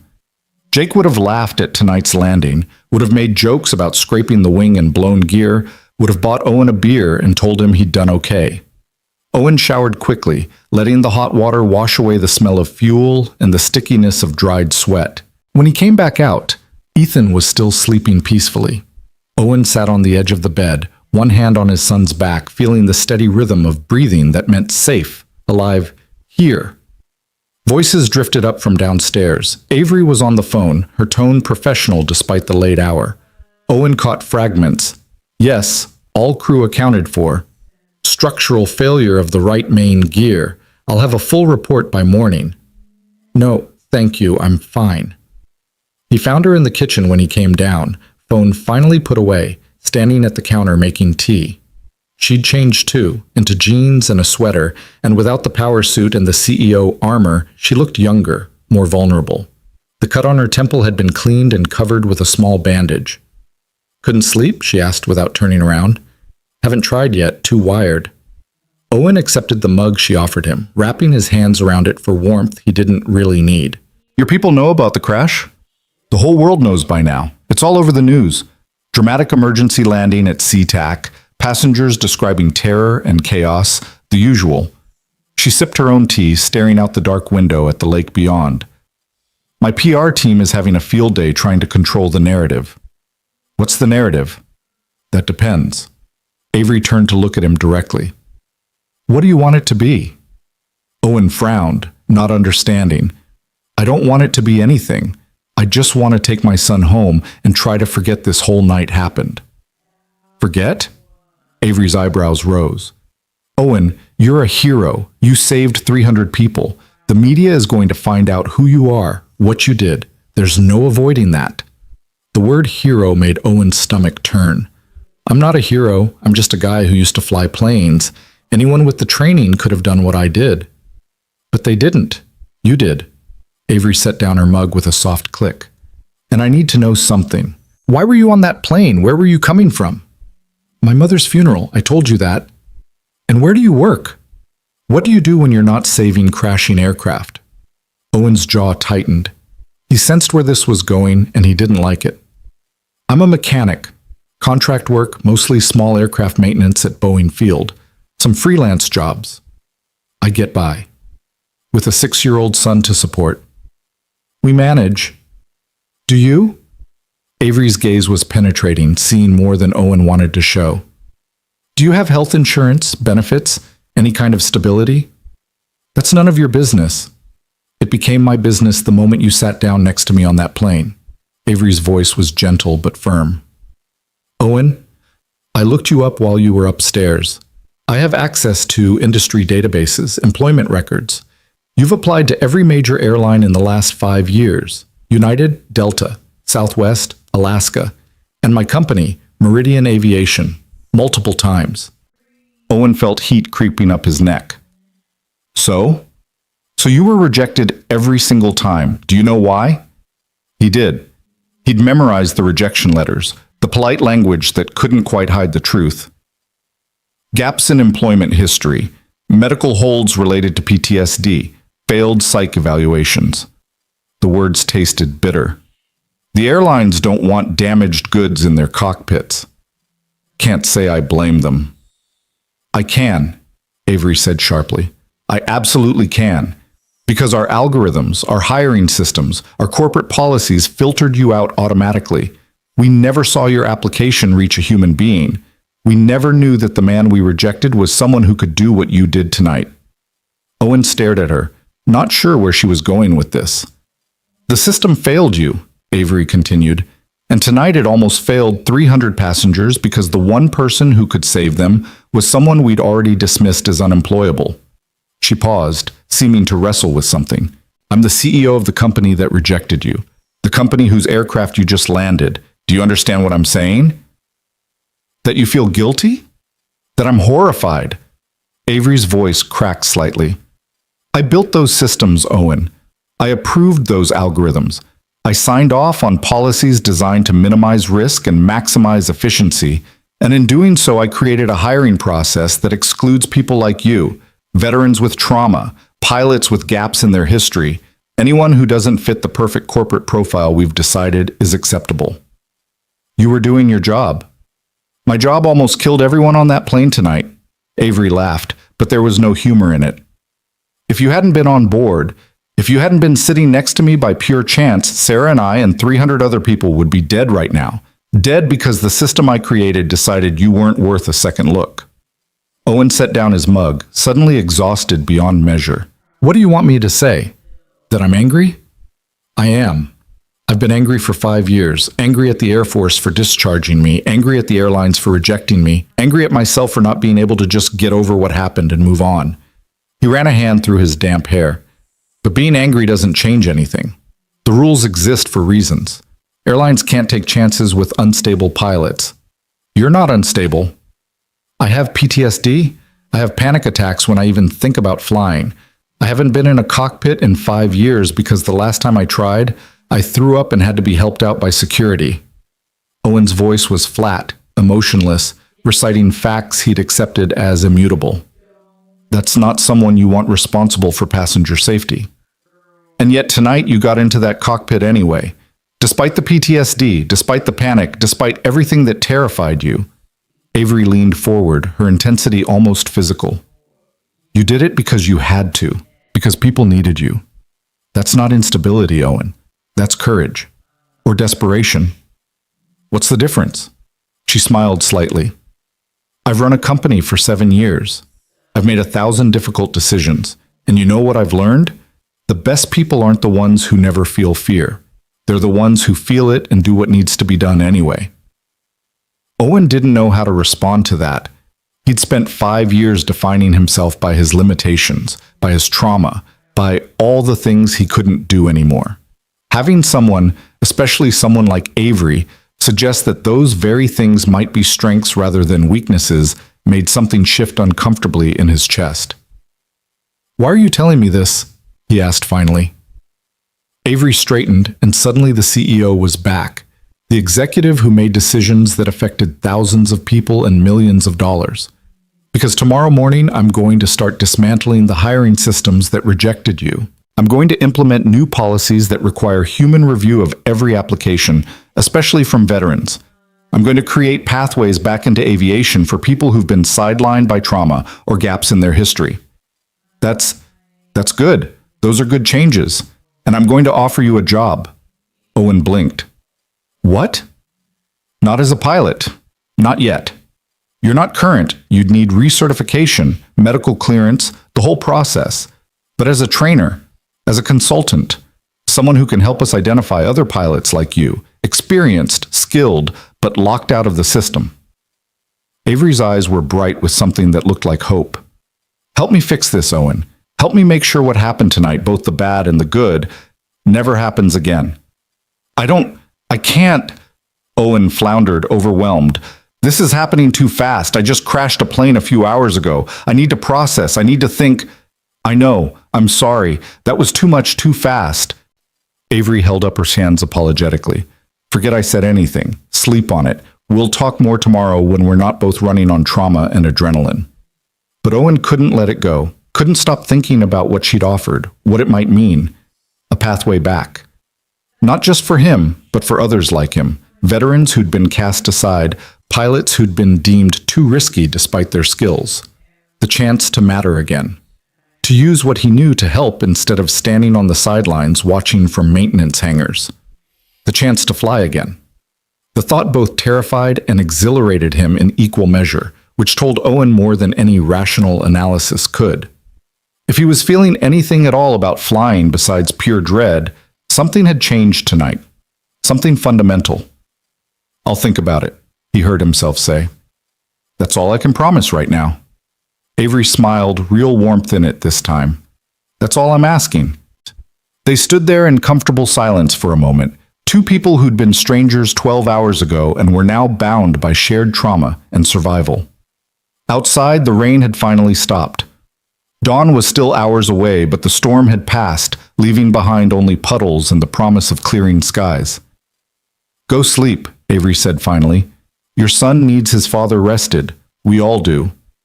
Owen went upstairs and slid into the bed beside Ethan, careful not to wake him. His son shifted, made a small sound, then settled back into deep sleep. Owen lay there staring at the ceiling, his mind replaying the landing over and over. The feel of the controls, the sound of the engines, the moment when the gear collapsed and he'd thought they were going to die. But they hadn't. They'd lived. All of them. And somewhere in the chaos and terror of those minutes, Owen had found something he'd thought he'd lost forever. Not the absence of fear, that would probably never go away, but the ability to function despite it. The knowledge that he could still do the job when it mattered most. Maybe that was enough. Maybe that was what he'd needed to find before he could move forward. He fell asleep with his hand on Ethan's back, feeling his son breathe, and for the first time in 5 years he didn't dream of fire and falling and friends who didn't come home. He dreamed of sky. Owen woke to sunlight streaming through unfamiliar windows, and the sound of his son's laughter drifting up from somewhere below. For a disoriented moment he couldn't place where he was, his hand reaching instinctively for the empty space beside him before memory crashed back. The flight, the landing, Avery's house. He sat up slowly, his body cataloging new aches and pains, shoulders tight from fighting the controls, a bruise on his ribs from the harness, hands stiff from gripping the yoke too hard for too long. The clock on the nightstand read 9:43. He'd slept nearly 7 hours, more than he usually managed even on good nights. The smell of coffee and something cooking drew him downstairs, where he found Ethan at the kitchen island, still in his Captain America shirt from yesterday, swinging his legs and eating pancakes while Avery stood at the stove flipping more. "Dad!" Ethan's face lit up. "Miss Avery makes really good pancakes. And she has the good syrup, not the fake kind we get." "Morning," Avery said without turning from the stove. She was back in professional clothes, slacks and a blouse, though her feet were bare and her hair was pulled into a casual ponytail. "Coffee's fresh. Mugs are in the cabinet to the left of the sink." Owen poured himself a cup and sat down beside his son, accepting a plate of pancakes that looked infinitely better than anything he'd managed to produce in their tiny apartment kitchen. "You didn't have to do all this."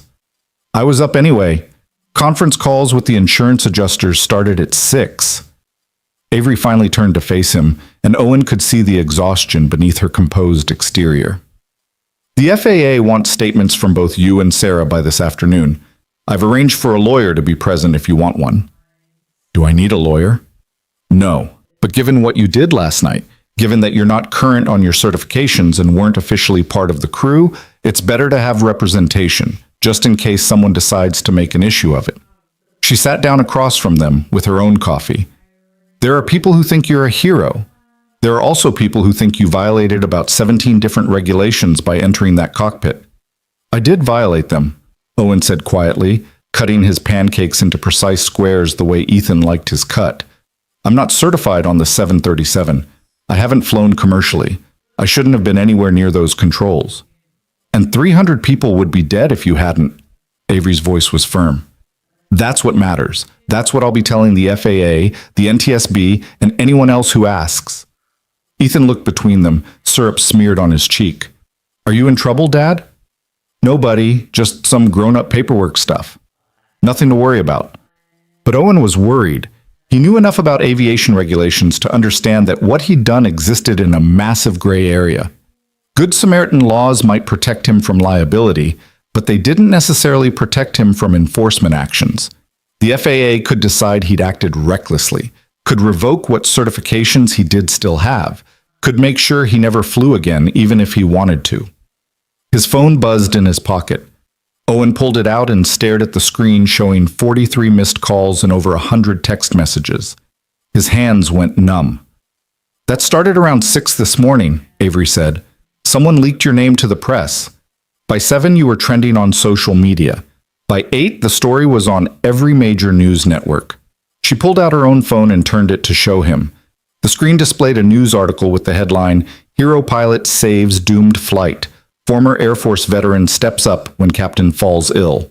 Owen's face stared back at him from the phone, a photo clearly pulled from his old military records. He looked younger in it, unbroken, wearing his dress uniform and actually smiling. The man in that photo felt like a stranger. "I didn't give them permission to use that," he said, his voice hollow. "They don't need permission. You're a public figure now, whether you want to be or not." Avery's expression was sympathetic. "I'm sorry. I know this isn't what you wanted." Owen scrolled through the messages. Reporters requesting interviews. Old Air Force buddies he hadn't spoken to in years asking if he was okay. Complete strangers sending congratulations and thanks. His former commander from his transport squadron asking him to call. And buried in all of it, several messages from Alaska Airlines, United, even Delta, airlines that had rejected him multiple times, now suddenly interested in discussing opportunities. "They're vultures," he muttered, shoving the phone back in his pocket. 6 months ago, I couldn't get a call back for a basic line pilot position. Now that I'm news, suddenly everyone wants to talk." "That's how it works," Avery said, and there was an edge of bitterness in her tone that suggested she had her own experience with fair weather interest. "Success is attractive. Survival even more so. These airlines see PR value in being associated with the hero of Flight 447. "I don't want to be a hero. I don't want any of this attention." Owen looked at Ethan, who was watching him with worried eyes. "I just want to take my son home and get back to normal." "Normal ended the moment you walked into that cockpit," Avery said gently. "I'm not saying that to be cruel. I'm saying it because you need to understand what's coming. There will be interviews whether you give them or not. There will be speculation, analysis, people picking apart every decision you made. You can either control that narrative or let it control you." Owen pushed his barely touched pancakes away, his appetite gone. What do you suggest? Do one interview, a good one, with someone reputable. Tell your story on your terms. Then refuse all other requests and let it die down. Avery leaned forward. And accept my job offer. Come work for Meridian. Let me give you a platform to actually change things instead of just being a feel-good news story that everyone forgets in a week. You're serious about that? The job? Completely. I've already drafted a proposal for our board. We're creating a new position, Director of Pilot Integration and Support. Your role would be to overhaul our hiring practices, create support systems for pilots dealing with trauma or mental health issues, and serve as a liaison between our flight operations and HR departments. She pulled out a folder from a briefcase Owen hadn't noticed by the counter. The salary is here, along with benefits, relocation assistance if you need it. It's a real job, Owen, not charity. I need someone who understands both the operational and human sides of aviation. Someone who's been through the system and knows where it breaks. Owen stared at the folder like it might bite him. I'm not qualified for this. I fix planes, I turn wrenches, I don't do corporate jobs with titles and presentations, and you saved 300 lives with nothing but training you hadn't used in 5 years and determination. You kept a first officer from falling apart when her captain collapsed. You made decisions under pressure that most experienced pilots couldn't handle. Avery slid the folder across the counter to him. That's exactly the kind of qualification I need, someone who's lived it, someone who gives a damn about the people, not just the metrics. Ethan had stopped eating, his attention fully on the conversation, even if he didn't understand all of it. What's relocation mean? It means moving, Owen said softly. Leaving our apartment, maybe finding a new place. Would we move here? To this house? Ethan's eyes were wide with hope. The apartment they shared was barely 600 square feet, one room with a Murphy bed and a bathroom that had mold Owen couldn't seem to eliminate, no matter how much bleach he used. Nobody, Miss Avery's house is hers. We'd find our own place. But a bigger place? With my own room? Owen's chest tightened. He'd been saving for years to get them into a 2-bedroom, but mechanics' wages and Seattle rent made it an impossible goal that kept receding further into the future. Maybe. We'll see. Take it home, Avery said, gesturing to the folder. Read it over. Talk to Ethan about it. Think about what you want your life to look like 6 months from now, a year from now. Then call me. Before Owen could respond, the doorbell rang.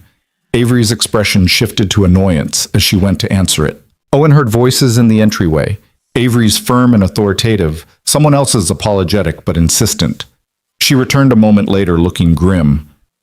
There are reporters outside. Someone must have followed you here last night or tracked down my address. I've called security, but we should go. Owen stood, already looking for Ethan's shoes. We've imposed enough, and I don't want to bring this circus to your doorstep. Where will you go? Your apartment address is probably public by now, too. Owen hadn't thought of that. His phone buzzed again, and he glanced at it to see a message from his landlord. Media trucks outside building, some trying to get in. Might want to stay elsewhere for a few days. Perfect. Just perfect. There's a hotel near Boeing Field, Owen said, thinking out loud. Nothing fancy, but it's cheap, and they don't ask questions. Absolutely not. Avery pulled out her phone. I have a property on Bainbridge Island. Family cabin, totally private. Nobody knows about it because it's in a trust. You can stay there until this dies down. It's about a 40-minute ferry ride, but it's quiet and off the grid. Avery, you've already done too much. I'm not arguing about this. Her tone was pure CEO, brooking no disagreement. You saved my life. You saved all our lives. The least I can do is give you a safe place to let your son process what happened without cameras in his face. The cabin is yours for as long as you need it. Owen wanted to refuse on principle, wanted to maintain some independence, some dignity. But Ethan was looking at him with an expression that was too old for a 6-year-old, already learning to read the stress in his father's body language. And Owen realized that his pride was less important than his son's peace of mind. Thank you, he said quietly. We'll take you up on that. Avery made arrangements with swift efficiency while Owen gathered their minimal belongings. She had a car brought around to the back entrance, away from the gathering reporters, and gave Owen keys to the cabin along with detailed directions. She also pressed a credit card into his hand. Corporate card, she said when he tried to refuse. For food and supplies. Consider it a business expense. You're a consultant now, remember? I haven't accepted the job yet. But you will. She smiled. I'm very good at reading people, Owen. You want to say yes, you're just scared of what saying yes might mean. She wasn't wrong. Owen thanked her again, loaded Ethan into the car, and pulled out of the driveway just as a news van rounded the corner. The driver Avery had sent was professional and silent, navigating them through morning traffic to the ferry terminal without asking questions or making conversation. The ferry ride was peaceful in a surreal way. Ethan pressed his face to the window watching the water, pointing out seagulls and other boats, while Owen stared at his phone and the folder Avery had given him. He should probably read through the job offer, examine the details, think rationally about whether this was the right move. Instead, he found himself scrolling through news articles about the crash. Most of them were factually accurate, recounting the lightning strike and systems failures, the emergency landing and miraculous survival rate. But they painted him as something he wasn't, a hero who'd calmly taken control and guided everyone to safety. They didn't mention the paralyzing fear, the way his hands had shaken, the fact that he'd nearly refused to help at all. They certainly didn't mention Jake, didn't know that every moment in that cockpit Owen had been fighting ghosts as much as physics. One article included quotes from passengers. A woman from row 15 saying she'd prayed and knew they'd be saved. The teenage boy talking about how he'd held an elderly man's hand during the landing. And Avery, identified as Meridian Aviation's CEO, giving a carefully worded statement about the heroism of everyone involved and her company's commitment to investigating what went wrong. Dad, look! Ethan pointed out the window at a seal bobbing in the ferry's wake. Can we see seals at the cabin? Maybe, buddy. I don't know what's out there. Miss Avery is nice. I like her. Ethan turned from the window, his expression thoughtful. Do you like her? Owen felt his face heat slightly. She's been very kind to us. She looks at you funny. What do you mean funny? Like you're important. Ethan swung his legs, Mr. Trunks tucked under his arm. Grandma used to say you were important too, but you never believed her. Maybe you should believe Miss Avery. Out of the mouths of children. Owen pulled his son close, pressing a kiss to the top of his head. When did you get so smart? I was always smart. You just don't always listen. The cabin turned out to be less of a cabin and more of a house, though rustic enough to earn the label. It sat on 3 acres of wooded property with water views, 2 bedrooms, a full kitchen, and a living room with a stone fireplace that looked like it actually worked. There were books on the shelves, games in a closet, a deck out back with furniture that had weathered multiple winters. It felt lived in, loved, like a place where people came to remember who they were away from the demands of regular life. Ethan immediately claimed the smaller bedroom, the one with bunk beds and a window overlooking the trees. Owen unpacked their meager belongings, the same clothes they'd worn on the flight plus the sweats Avery had lent him, and then stood in the living room feeling unmoored and strange. 24 hours ago, he'd been a mechanic living paycheck to paycheck, his biggest concern getting Ethan through kindergarten and maybe saving enough for a used car to replace the one that had finally died last month. Now he was hiding from reporters in a borrowed house, offered a job he wasn't qualified for, his face on the news being called a hero by people who didn't know him. His phone rang. Owen glanced at it and saw Sarah's name. He answered. Hey, her voice was tentative. I hope it's okay that I called. I got your number from the crew manifest. I just wanted to check if you're okay. I'm okay. Hiding out for a bit until the media circus calms down. You? Same, my parents' house in Tacoma. The FAA interviewed me this morning. They were intense but fair. They're calling what we did an emergency authority situation, pilot in command making decisions necessary for safety of flight. She paused. They said what you did was legal, irregular but legal. Owen felt tension he hadn't known he was carrying released slightly. That's good. Owen, I need to say something. Last night I couldn't really process what happened, but now that I've had time to think, I need you to know that I'm sorry. For what? For not being enough. For needing you to save us. I'm the first officer. I'm supposed to be capable of handling emergencies, and I froze. And people could have died because I wasn't good enough. Owen recognized the tone, the self-recrimination. He'd lived in that space for 5 years. Sarah, listen to me. You didn't freeze. You kept that aircraft flying when the captain went down. You managed multiple systems failures while staying on instruments in weather that would have challenged pilots with 20 years more experience than you. You didn't break. You bent, which is exactly what you're supposed to do under that kind of stress. I couldn't have landed it alone.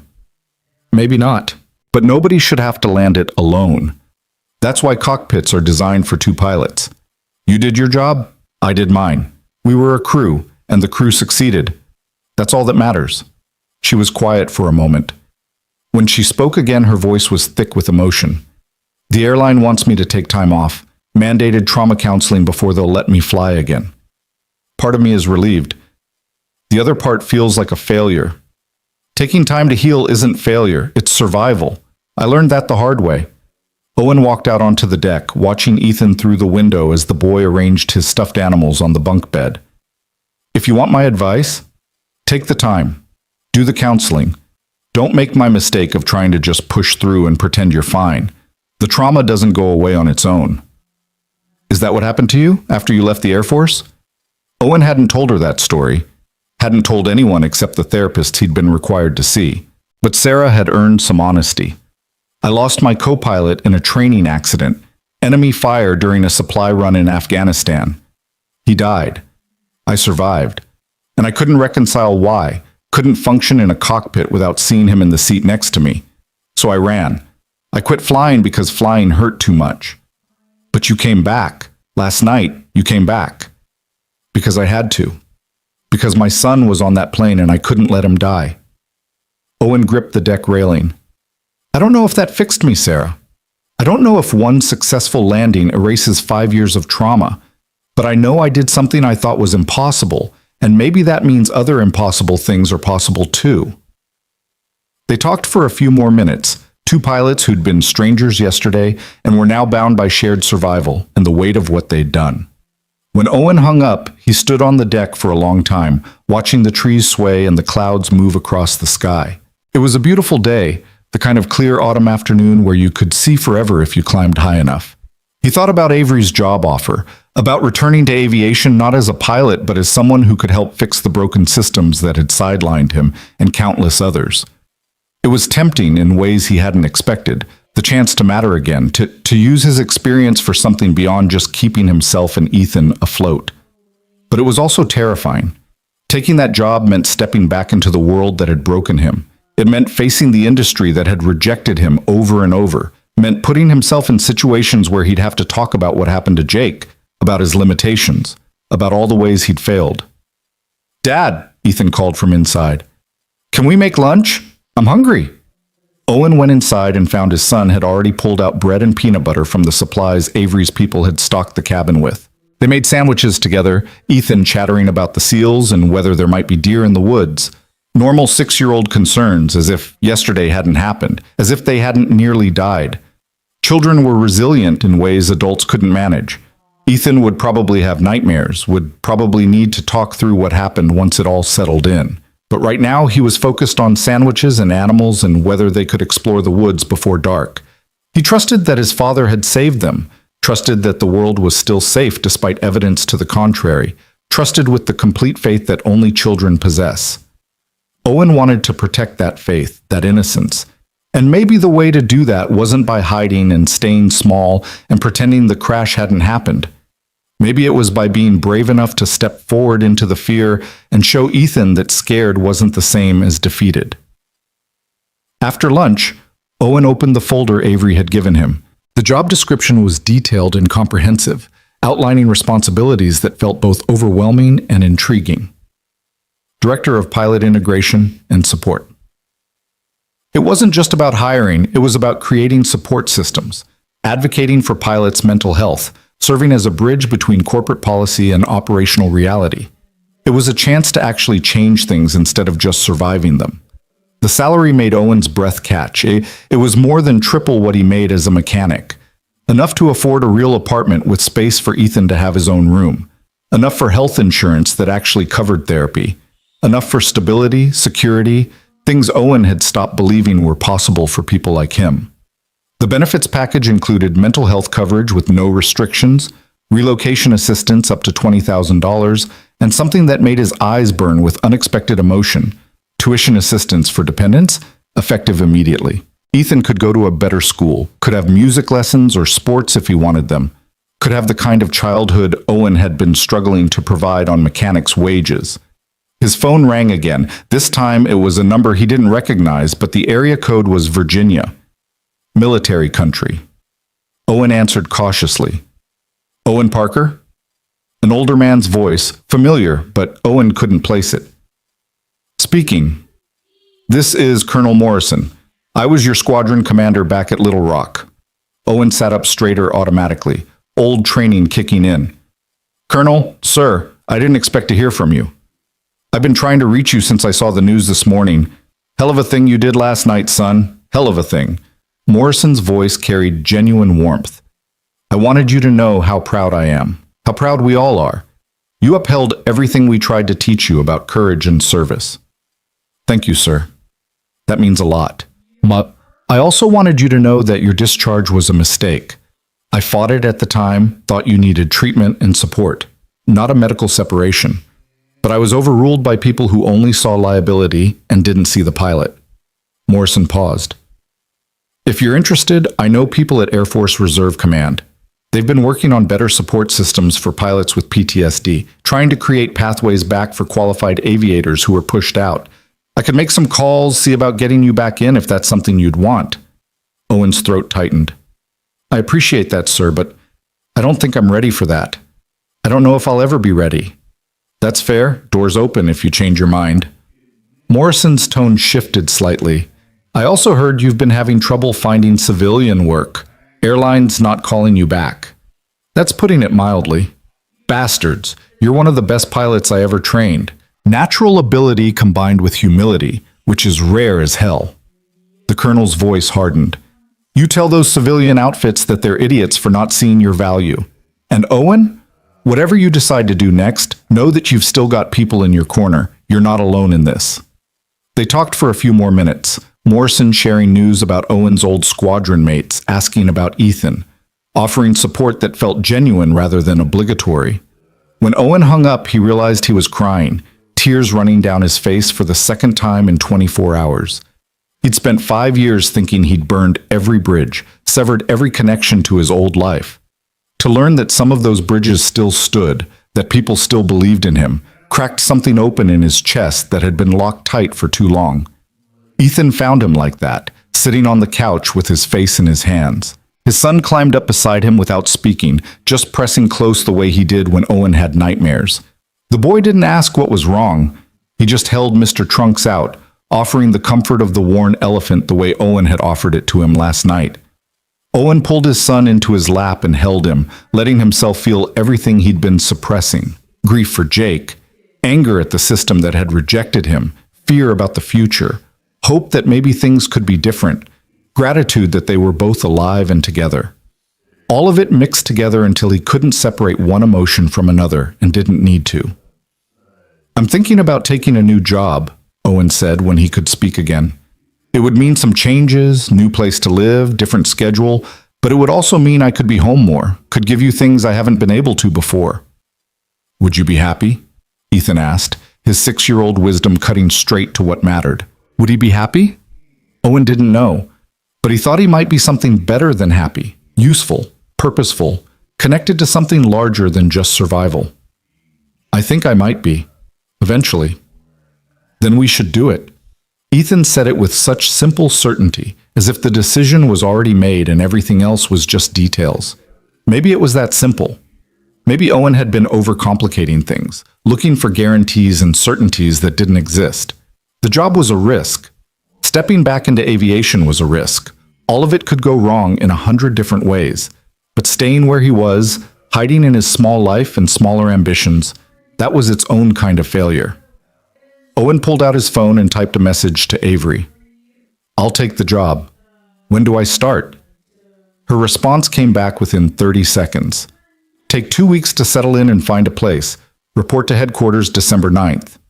Welcome to Meridian Aviation, Owen. Let's fix this broken system together. Owen showed Ethan the message and watched his son's face light up with excitement. They spent the rest of the afternoon exploring the woods around the cabin, finding deer tracks and a stream with minnows, playing a game where Ethan was a paleontologist discovering dinosaur bones, and Owen was his assistant. Normal father-son time, the kind they'd been too stressed and too broke to have much of lately. As the sun set over the water, painting the sky in shades of orange and pink, Owen stood on the deck and looked up at the darkening sky.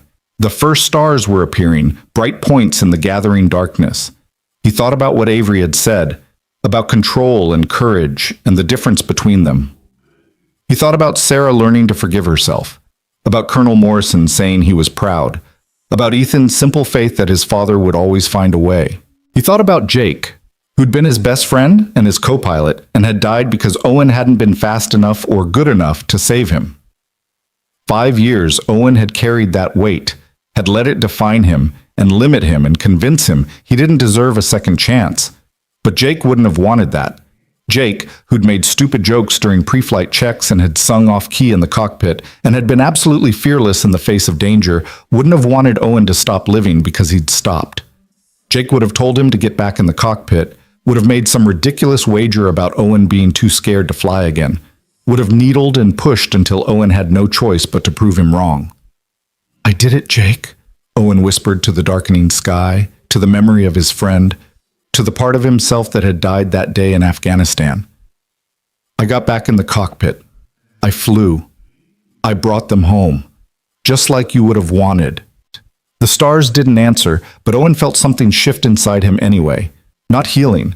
That would take time, maybe years more of therapy and hard work. But acknowledgement. Permission to move forward without forgetting, to build something new while honoring what had been lost. Ethan came out onto the deck, wrapped in a blanket, his hair still damp from his bath. "Can we stay here forever?" he asked, leaning against Owen's side. "No, buddy, this is just borrowed time. But we'll find our own place, somewhere good, somewhere that feels like home." "Will you keep flying?" Owen thought about that. The job Avery had offered wasn't a cockpit position. It didn't require him to fly regularly or even at all. He could spend his entire career helping other pilots without ever having to face his own fears again. It would be safe, easy, and it would be a lie. "I don't know," he said honestly. "Maybe, eventually, if I can work up to it." "I think you should," Ethan said with the absolute conviction of childhood. "You're really good at it. You saved everyone." "I got lucky." "No, you were brave." Ethan looked up at him, his eyes reflecting the last light of sunset. "That's different than lucky." Owen pulled his son close and stood there watching the stars emerge one by one, each a small light pushing back against the darkness. Tomorrow he'd have to deal with the FAA interviews and the media attention and all the practical realities of starting over. Tomorrow he'd have to be responsible and careful and think about long-term consequences. But tonight he was just a father standing with his son, watching the sky, feeling the weight of what he'd done settle into something he could carry.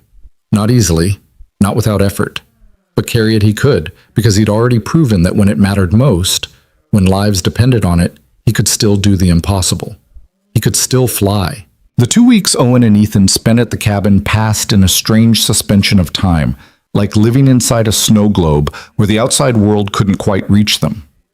Owen fielded calls from the FAA and gave his official statement with Avery's lawyer present, answered questions about his decision-making process, and his qualifications with an honesty that seemed to satisfy the investigators. They ruled it an emergency authority situation exactly as Sarah had said, and closed their inquiry with a notation that Owen Parker had acted within acceptable parameters given the circumstances. No violations, no penalties, just a formal acknowledgement that he'd done what needed doing. The media attention proved harder to escape. Reporters found the cabin's location within 3 days, though they respected the property line after Avery's legal team made it clear that trespassing would result in immediate lawsuits. Owen did one interview, carefully chosen, with a journalist Avery recommended who had a reputation for fairness. He told his story simply, without embellishment, making sure to credit Sarah and the flight attendants and the ground controllers who'd all played their parts. He talked about Jake for the first time publicly, about losing his co-pilot and his career and his sense of purpose. He talked about Ethan, about being a single father, about the quiet desperation of applying for jobs you're qualified for and being rejected by algorithms that can't see past gaps in a resume. The interview aired on a Tuesday evening and went viral by Wednesday morning. Owen's phone exploded with messages again, but this time they were different. Veterans reaching out to share their own stories of being sidelined by PTSD, pilots who'd been rejected for medical reasons, or employment gaps expressing gratitude that someone had finally said out loud what they'd been living. Mental health advocates praising his honesty about trauma. And surprisingly, 3 major airlines issuing statements about reviewing their hiring practices and creating veteran support programs. Avery called him that Wednesday afternoon, her voice carrying an edge of satisfaction. "You've started something. The industry is paying attention. My board approved an expanded budget for the integration program based on the response to your interview. We're not just creating one position anymore. We're building an entire department." "That's good," Owen said, watching Ethan build a fort out of couch cushions. "That's really good. It's because of you, because you were willing to be vulnerable in public. That takes a different kind of courage than landing a plane." She paused. "How are you doing with all of this? Really?" Owen considered the question. He'd been having nightmares again, vivid dreams where he was back in the cockpit, but this time the landing went wrong. This time he couldn't save them. He'd wake up gasping, covered in sweat, and have to walk through the cabin checking that Ethan was breathing, that they were safe, that the crash existed only in his mind. But he'd also been sleeping better overall, eating properly, feeling something other than the constant low-grade anxiety that had been his companion for 5 years. "I'm managing," he said finally. "Some days are harder than others, but I think I'm moving in the right direction."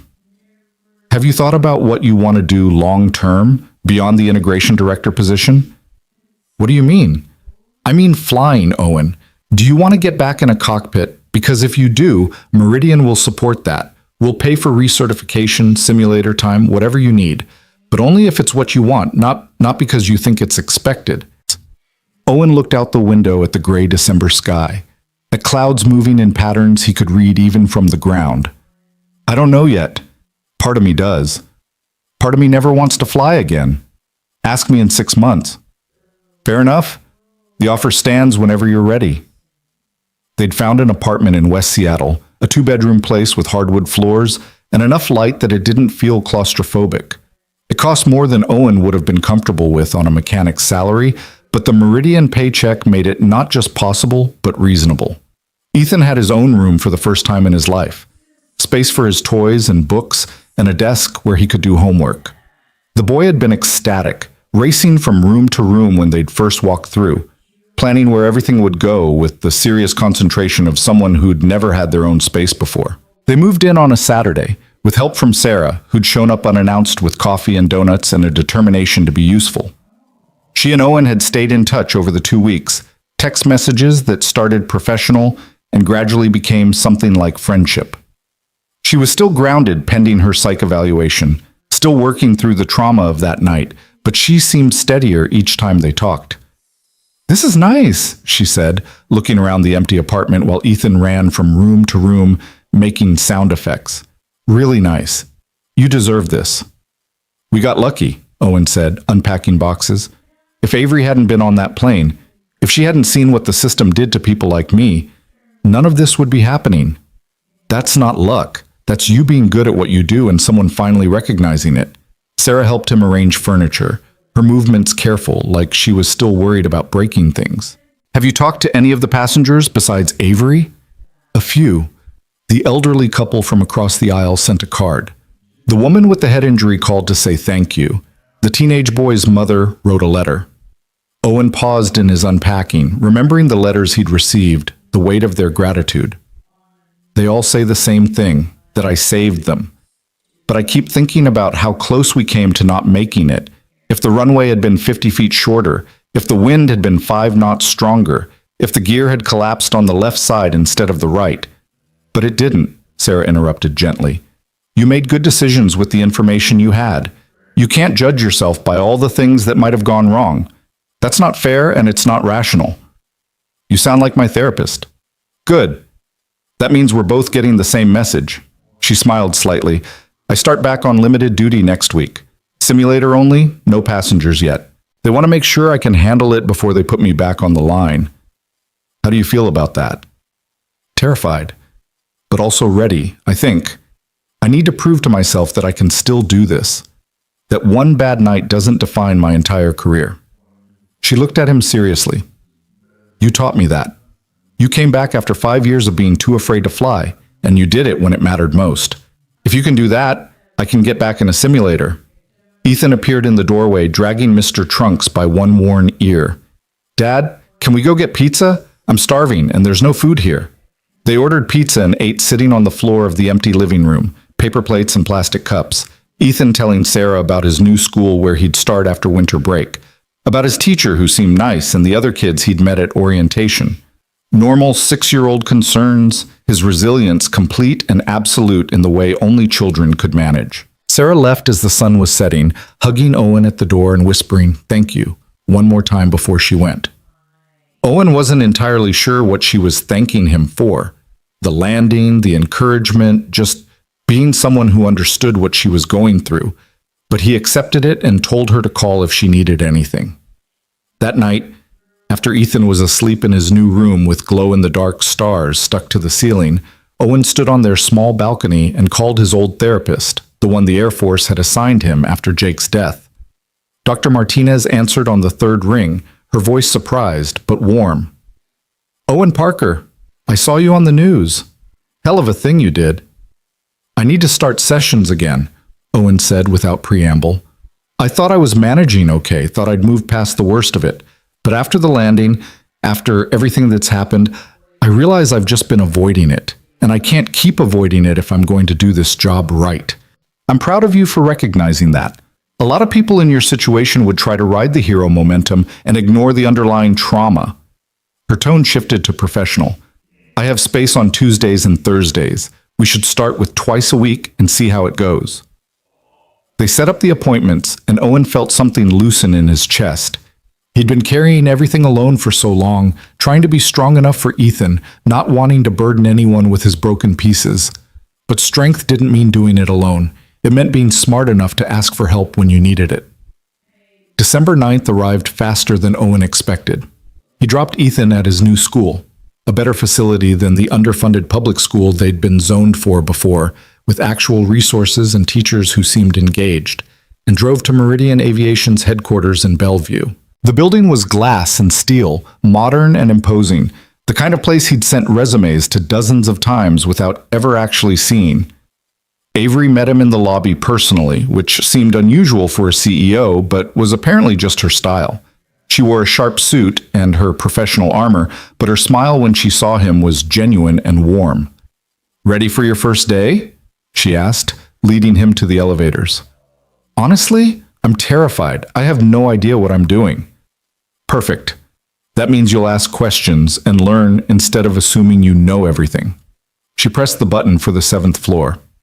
"I've set you up with an office, a team of 3 people who will report to you, and a budget that should give you room to actually make changes.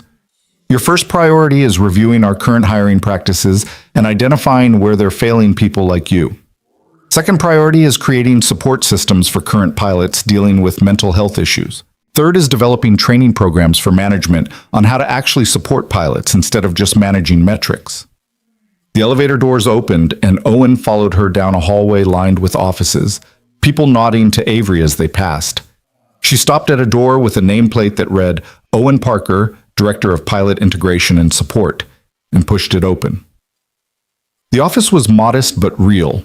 A desk, a window with a view of the parking lot and mountains beyond, bookshelves waiting to be filled, a computer already set up with his login credentials. Owen stood in the doorway feeling like an imposter, like someone would realize any moment that he didn't belong here. "I'll let you settle in," Avery said. "Your team will meet you at 10 for introductions and overview. If you need anything, I'm 3 floors up." "And Owen?" She waited until he looked at her. "You earned this. Not because of the landing, but because you understand this industry from the inside and you care about fixing it. Trust yourself." The first weeks were overwhelming in the best and worst ways.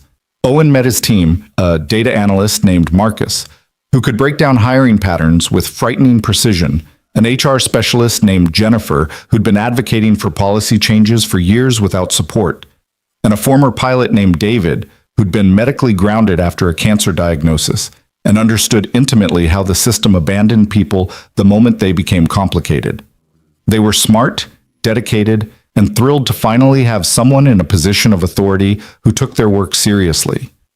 Together, they began dismantling the algorithmic filters that had rejected Owen and countless others. Marcus showed him the data in stark terms. The automated system rejected 73% of veteran applicants due to employment gaps or medical flags, never showing their applications to human reviewers. It rejected pilots who'd taken time off for family emergencies, for mental health treatment, for anything that deviated from the perfect linear career trajectory. It's designed to minimize risk, Marcus explained, his screen showing charts and graphs that made Owen's stomach turn. But it defines risk as anything unpredictable, which means it automatically excludes anyone who's experienced trauma, hardship, or basically any real-life complication. So we fix it, Owen said, and he heard echoes of the command voice he'd used in the cockpit that night, the certainty that came with knowing exactly what needed to be done. Every application gets human review.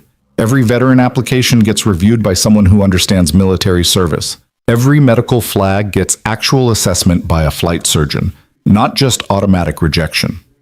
That's going to slow down hiring significantly, Jennifer warned, and it's going to cost more. I don't care. We nearly lost 300 people because the cheap, fast system filtered out the one person who could save them. If we have to hire slower and spend more to actually see people instead of resumes, that's what we'll do. They implemented the changes over 3 months, fighting resistance from finance and operations every step of the way. Owen learned to navigate corporate politics, to build coalitions, to present data in ways that made executives understand the human cost of their efficiency metrics. He learned to use his story when he needed to, the weight of being the pilot from Flight 447 opening doors that would have stayed closed to an unknown mechanic. He also started working with current Meridian pilots, creating support groups for those dealing with mental health issues, establishing confidential counseling services that wouldn't trigger automatic medical reviews, developing peer support programs where experienced pilots could help newer ones navigate the stress and pressure. The participation was slow at first, pilots afraid that admitting struggle would cost them their careers. But gradually, as word spread that the programs were genuinely confidential and supportive, people started showing up. Owen met a captain in his 50s who'd been having panic attacks before flights, but hiding it because he was 3 years from retirement and couldn't afford to lose his medical certificate. He met a first officer who'd developed depression after a messy divorce and was self-medicating with alcohol because he didn't know where else to turn. He met a dozen pilots who were suffering in silence because the system punished vulnerability. "You're giving them permission to be human," David said, after one particularly emotional support group session. "That's revolutionary in this industry. We spent decades telling pilots they have to be perfect machines, never showing weakness. You're saying it's okay to struggle as long as you're getting help. That changes everything." But the hardest part wasn't the corporate battles or the program development. It was facing his own return to the cockpit.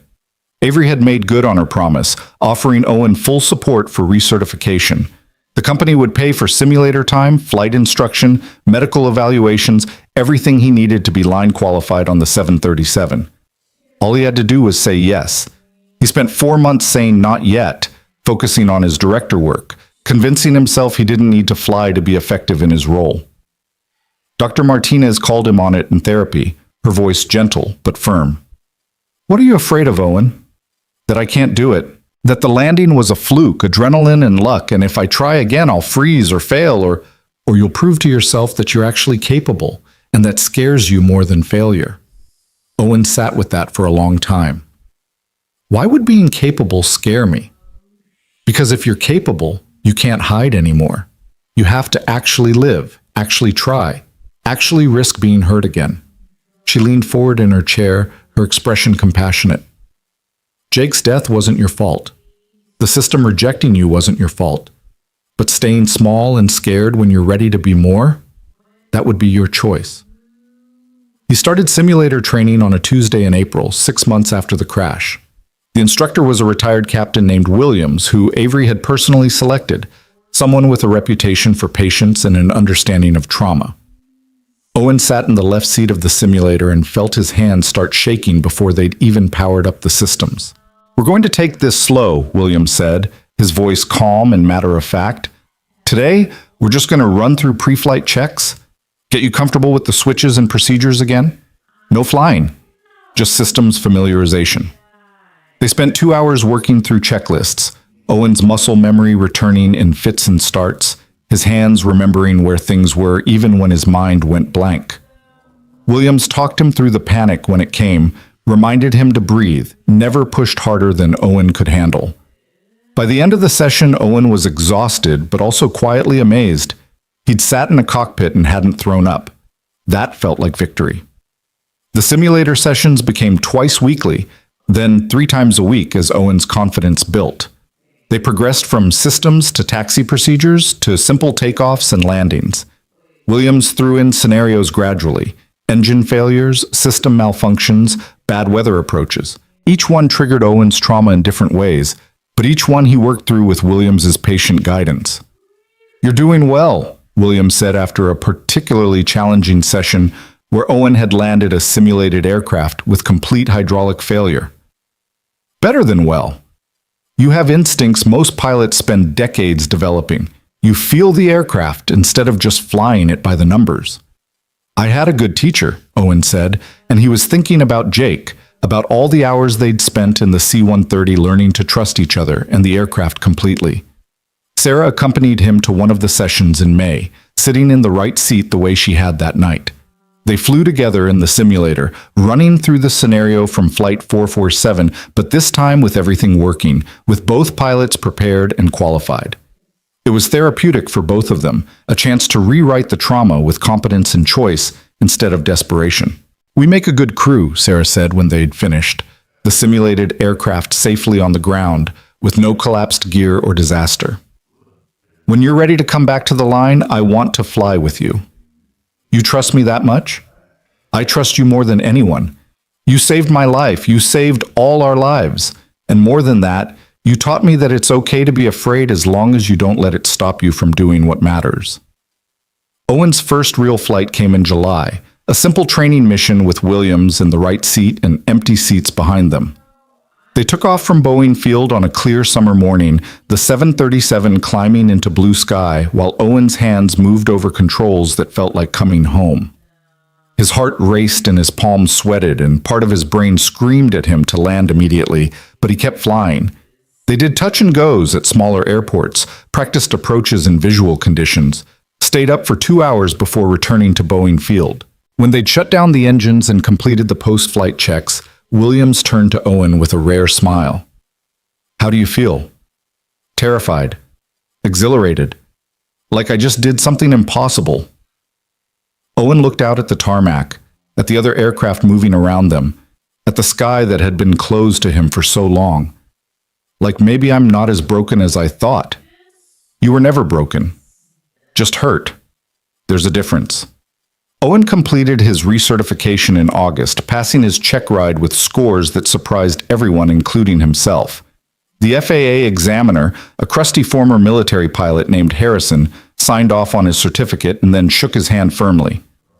"I know who you are," Harrison said. "I know what you did on 447. That took guts. This," he gestured to the aircraft they'd just flown, "this takes a different kind of guts. Getting back up after you've been knocked down. That's the measure of a real pilot." Meridian put Owen on limited duty at first, flying as a relief pilot on domestic routes, building hours and confidence gradually. He flew with Sarah when their schedules aligned, the two of them comfortable in their shared history and mutual understanding. He flew with captains who'd heard his story and with young first officers who had no idea who he was. Each flight added to his logbook and chipped away at his fear until flying became something approaching normal again. Ethan thrived in his new school, making friends and discovering passions Owen hadn't known were there. The boy joined the science club and announced he still wanted to be a paleontologist, but maybe also an astronaut. He talked about his dad being a pilot with unself-conscious pride, brought home drawings of airplanes for Owen to put on the refrigerator, asked questions about how wings generated lift and why clouds formed at different altitudes. On a Saturday in October, Owen took Ethan to the airfield for the first time since the crash. They walked through the hangar where Owen had worked as a mechanic, where his former boss greeted them warmly and showed Ethan around. Then Owen led his son to where a small Cessna was parked, a two-seater trainer that Meridian owned for pilot proficiency. "Want to go flying?" Owen asked. Ethan's eyes went huge. "Really? Just us?" "Just us, if you want to." They went through the pre-flight together, Owen explaining each check, each surface, each component, while Ethan listened with intense concentration. They strapped in and Owen walked his son through the startup procedure, letting him help with some of the switches. Then they taxied to the runway, Owen calling out to ground control while Ethan pressed his face to the window watching everything. "Ready?" Owen asked as they reached the runway threshold. "Ready!" Ethan practically vibrated with excitement. Owen advanced the throttle and the Cessna accelerated, light and responsive compared to the heavy jets he'd been flying. The wheels lifted off and they climbed into autumn sky, Seattle spreading out below them in a patchwork of neighborhoods and water and green spaces.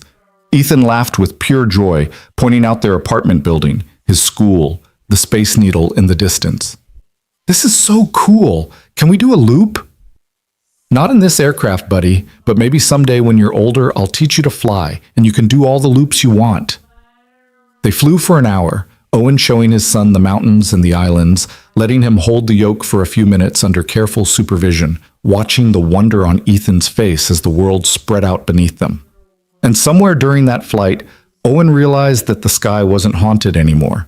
Jake would always be part of it, his memory woven into every control input and every decision. But it was also just sky now, beautiful and challenging and full of possibility. When they landed, Ethan threw his arms around Owen's neck.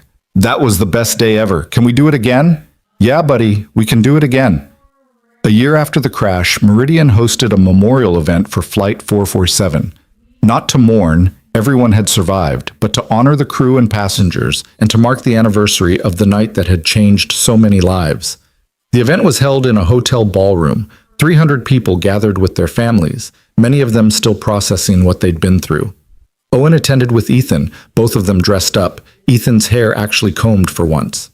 Sarah was there with her parents, looking healthy and confident, back on full flight status and already being considered for captain upgrade.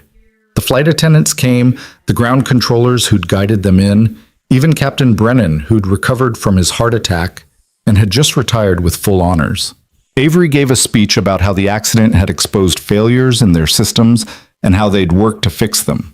She talked about the new hiring practices, the support programs, the cultural shift toward acknowledging that pilots were human beings with human struggles. She talked about Owen, though he'd asked her not to, describing how his courage had not just saved lives that night, but had sparked changes throughout the industry. Then she invited Owen to speak, and he walked to the front of the room with his heart pounding, but his voice steady. He looked out at 300 people who'd been strangers and were now connected by shared survival, and he told them the truth. "I'm not a hero," he began, and immediately several people started to object. He held up his hand. "Please, let me finish. I'm not a hero because I didn't do anything that night that any qualified pilot wouldn't have done. What I am is lucky. Lucky that I was on that plane. Lucky that Sarah was skilled enough to keep us in the air until I got to the cockpit. Lucky that the aircraft held together long enough for us to land it. Lucky that every one of you survived." He paused, gathering his thoughts. "But I'm also proof that the system was broken. I'd applied to work for Meridian multiple times and been rejected automatically because of gaps in my resume and medical history related to PTSD. The very person who ended up saving this flight was someone the system had already decided wasn't worth a second look. That should terrify all of us. How many other qualified pilots are out there, sidelined by trauma or circumstance, their skills and experience wasted because they don't fit a perfect profile?" The room was completely silent now, everyone listening. Over the past year, we've made changes, real changes. Every application now gets human review. Veterans are evaluated by people who understand military service. Mental health support is confidential and encouraged rather than punished. We're creating pathways back into aviation for people who've been pushed out. But this is just one company, one small corner of the industry. We need these changes everywhere. We need every airline, every aviation company to understand that protecting pilot mental health isn't just morally right, it's essential for safety. Owen looked at Ethan sitting in the front row next to Avery. His son gave him a thumbs up, completely unself-conscious. The night of the crash, my 6-year-old son asked me if we were going to die. And in that moment, I had to choose between my fear and his life. I chose his life. I got up and went to that cockpit even though everything in me screamed to stay put. That's not heroism, that's just being a parent. But it taught me something important. We're all capable of more than we think. We're all stronger than our fears. And sometimes the scariest thing we can do is also the most necessary. He finished his speech to standing applause. But what mattered more was the conversations afterward. Passengers thanking him, yes, but also sharing their own stories. The woman who'd been bleeding from a head wound telling him she'd gone back to school at 50 to finally get her degree. The teenage boy, now a year older, explaining how the crash had made him want to become an EMT. The elderly couple who'd held hands during the landing, saying they'd renewed their vows on their 60th anniversary because they'd been given a second chance at life. People who'd faced death and chosen to live differently because of it. That was the real legacy of Flight 447.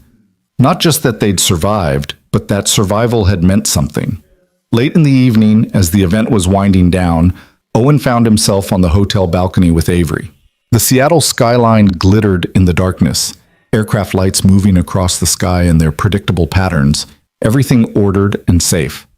"You did good work in there," Avery said, sipping wine. "Good speech." "I meant every word." "I know, that's why it worked." She turned to look at him. "I've been thinking about succession planning. I know that sounds strange since I'm only 43, but the board wants contingencies in place. They're asking me to identify potential future leadership for the company." Owen had no idea where she was going with this. "Okay. I'm recommending you. Not immediately, not for years probably, but you have something most executives never develop. You understand both the operational and human sides of this business. You know what it takes to actually do the job, and you care about the people doing it. That's rare." "Avery, I've been in corporate aviation for less than a year. I can't, not today, but someday." She smiled. "Just think about it. Think about what kind of leader you want to be, what kind of company you want to help build. You've already changed more in 1 year than most people change in a career. Imagine what you could do with actual authority." Owen let that sit. The idea of running an aviation company, of being responsible for thousands of employees and millions of passengers should have terrified him.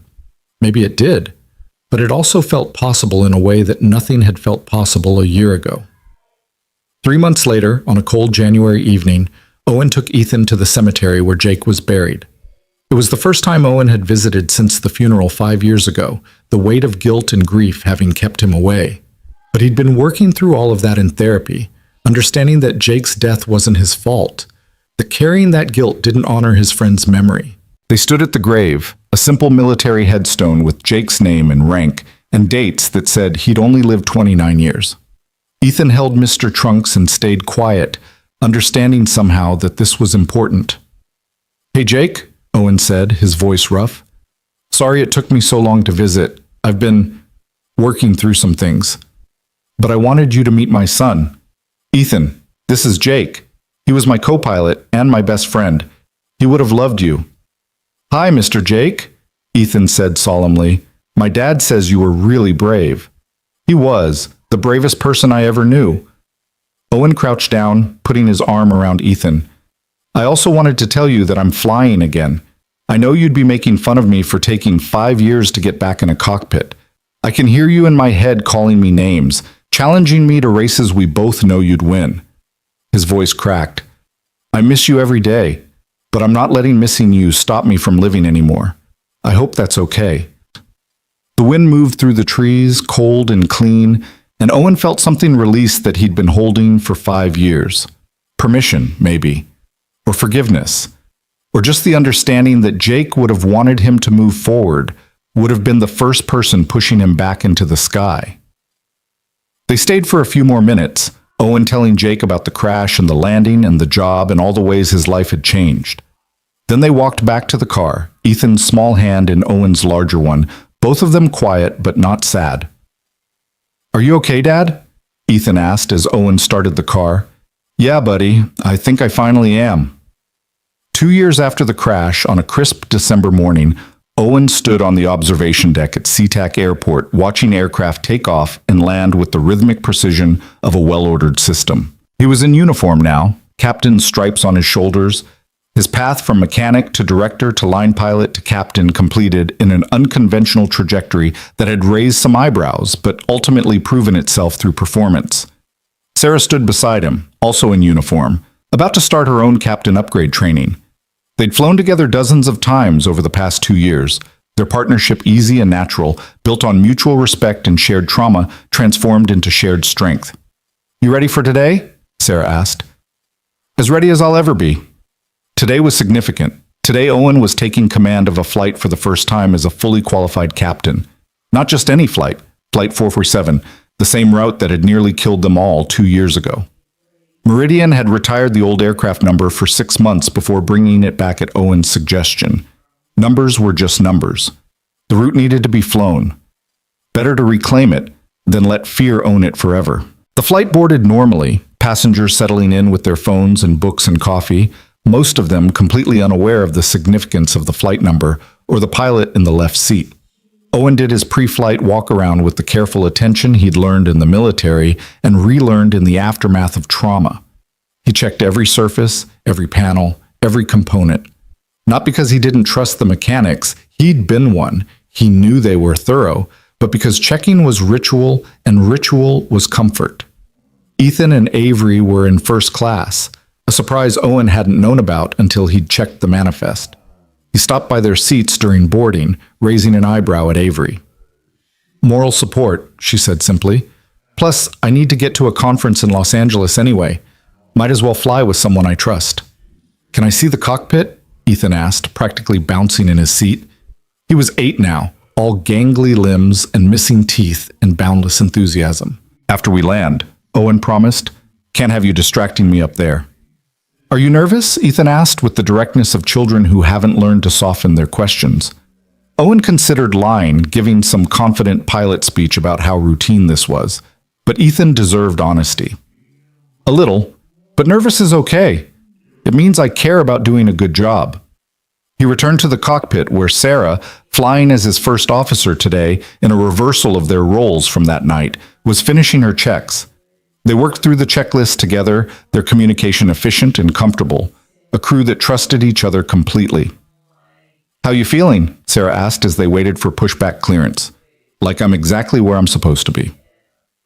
The flight was routine in the best way. They climbed into clear skies, the weather cooperating completely unlike 2 years ago. Owen handled the controls with a confidence that had taken hundreds of hours and countless therapy sessions to rebuild. He wasn't the same pilot he'd been before Jake died. That man was gone forever. But he was something better, someone who'd been broken and had learned how to heal, who understood that strength included vulnerability and courage included fear. They landed in Los Angeles 3 hours later, a textbook approach and touchdown. Sarah calling out altitudes and airspeeds, while Owen flew with the easy precision of someone who'd finally made peace with the sky. The passengers applauded, the way passengers do sometimes, not knowing they were celebrating something larger than a smooth landing. After shutdown, Owen kept his promise and brought Ethan into the cockpit. His son sat in the captain's seat, too small for it still, but his eyes wide with wonder as he looked at all the instruments and controls. Is it hard? Ethan asked. Flying. Sometimes, but worth it. Owen ruffled his son's hair. Anything worth doing is usually hard. I want to be a pilot like you when I grow up. Owen felt his throat tighten. You can be anything you want, buddy. Pilot, paleontologist, astronaut, whatever makes you happy. Just promise me you'll be brave enough to try even when it's scary. I promise. That evening, after they'd checked into their hotel and Ethan had fallen asleep, Owen stood on the balcony looking at the Los Angeles lights and thinking about everything that had led to this moment. The crash that had forced him to face his fears, the job offer that had given him purpose, the slow, painful work of therapy and healing, the countless small decisions to try again, to risk failure, to believe he could be more than his trauma. His phone buzzed with a message from Avery. Proud of you. That was a perfect flight. He typed back, "Thanks for believing in me when I didn't believe in myself." Her response came immediately, "That's what friends do. Friends." Owen smiled at that. A year ago, he'd had no one but Ethan. Now he had Sarah and Avery and David and Marcus and Jennifer and dozens of other people at Meridian who'd become something like family. Community built from shared purpose and mutual support. People who understood that everyone was fighting some kind of battle and that helping each other through those battles made everyone stronger. The changes they'd implemented at Meridian had spread throughout the industry over the past 2 years. Other airlines had started reviewing their hiring practices, creating veteran support programs, acknowledging that pilot mental health mattered. It wasn't perfect. The industry still had a long way to go, but it was progress. Real, measurable progress that was already making a difference in pilots' lives. Owen's integration department had grown to 15 people, handling not just hiring but ongoing support for pilots throughout their careers. They'd created mentorship programs pairing experienced pilots with newer ones, established confidential counseling services that pilots actually used, developed training for managers on recognizing and responding to mental health concerns. The work was endless but fulfilling in ways Owen had never experienced before. And somehow, in the middle of all of it, he'd started flying again. Not because he had to, not to prove anything to anyone, but because he'd rediscovered his love for it. The sky wasn't his enemy anymore. It was just sky. Beautiful and challenging and occasionally terrifying, but ultimately just another place where he could do work that mattered. 6 months later, on the 3rd anniversary of the crash, Meridian dedicated a training room in Owen's name, the Owen Parker Pilot Support Center, where pilots could access counseling, attend support groups, get help with FAA medical certifications, or just talk to someone who understood the pressures they faced. Owen attended the dedication ceremony with Ethan and Sarah and Avery, all of them standing in front of a plaque that read, "In honor of those who have the courage to ask for help and the wisdom to offer it." "I can't believe you named a room after me," Owen said to Avery afterward. "I'm not dead. Rooms get named after you when you're dead. Or when you change an entire industry's approach to pilot mental health in less than 3 years." Avery smiled. "Deal with it. You're a legend whether you like it or not." "I'm really not comfortable with that." "I know. That's part of why it's true." Standing in that room with its comfortable chairs and resources and the promise of support for pilots who needed it, Owen thought about the night of the crash, about the man he'd been then, broken, terrified, convinced he had nothing left to offer the world. If someone had told that man he'd be here 3 years later, he wouldn't have believed it, would have thought it was impossible. But impossible just meant nobody had done it yet. Owen looked at Ethan, who was exploring the room with Sarah, asking her technical questions about flying that she answered with patient detail. His son was healthy and happy and secure in ways Owen had barely managed to provide before. Ethan had friends and hobbies and a future that looked bright instead of precarious. That alone made everything worth it. "Thank you," Owen said to Avery, not for the first time and probably not for the last. "For taking a chance on me, for seeing past the resume to the person, for giving me the opportunity to do this work. You earned it, every bit of it." Avery's expression was serious now. "But I should thank you too. You reminded me why we do this work, why aviation matters. It's not about the money or the metrics or the corporate success.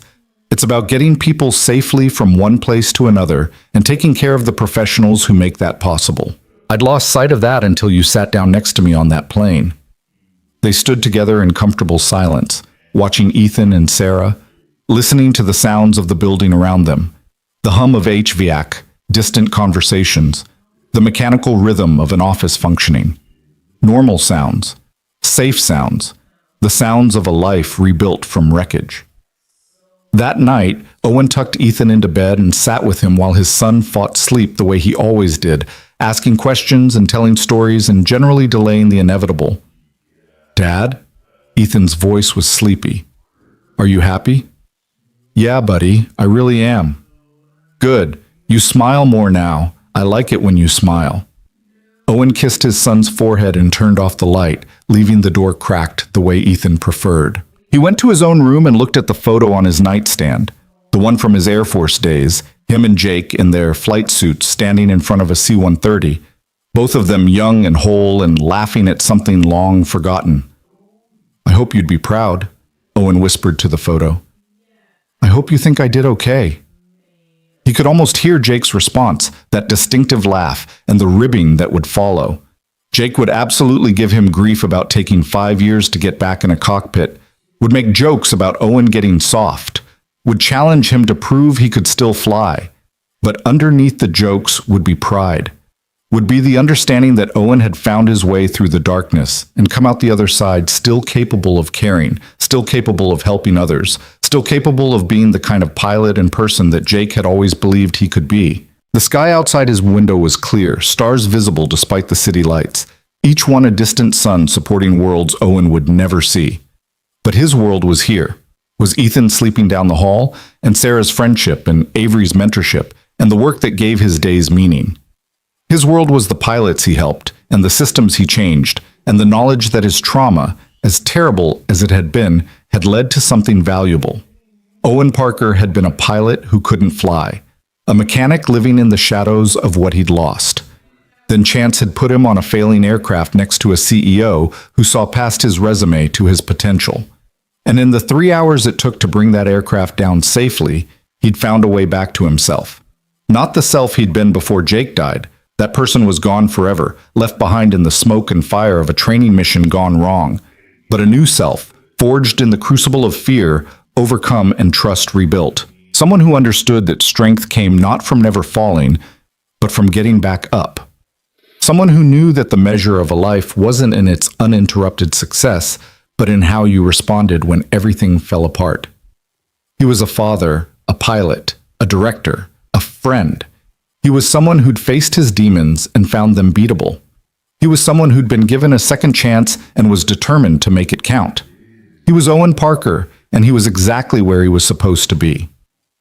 The story that began with an accidental moment, a CEO sleeping on a stranger's shoulder, a pilot forced back into a cockpit he'd sworn never to enter, had become something neither of them could have predicted. It had exposed broken systems and catalyzed real change. It had saved 300 lives in the moment and countless more through the ripples that spread outward from that night. It had proven that sometimes the most important thing you can do is simply refuse to give up, even when giving up seems like the only rational choice. And it had reminded everyone involved that in the end, aviation wasn't about aircraft or algorithms or corporate efficiency.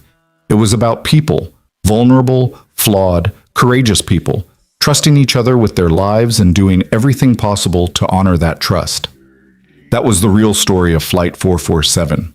Not a dramatic rescue or a feel-good tale of heroism, but a reminder that we're all broken in different ways and we're all capable of more than we think.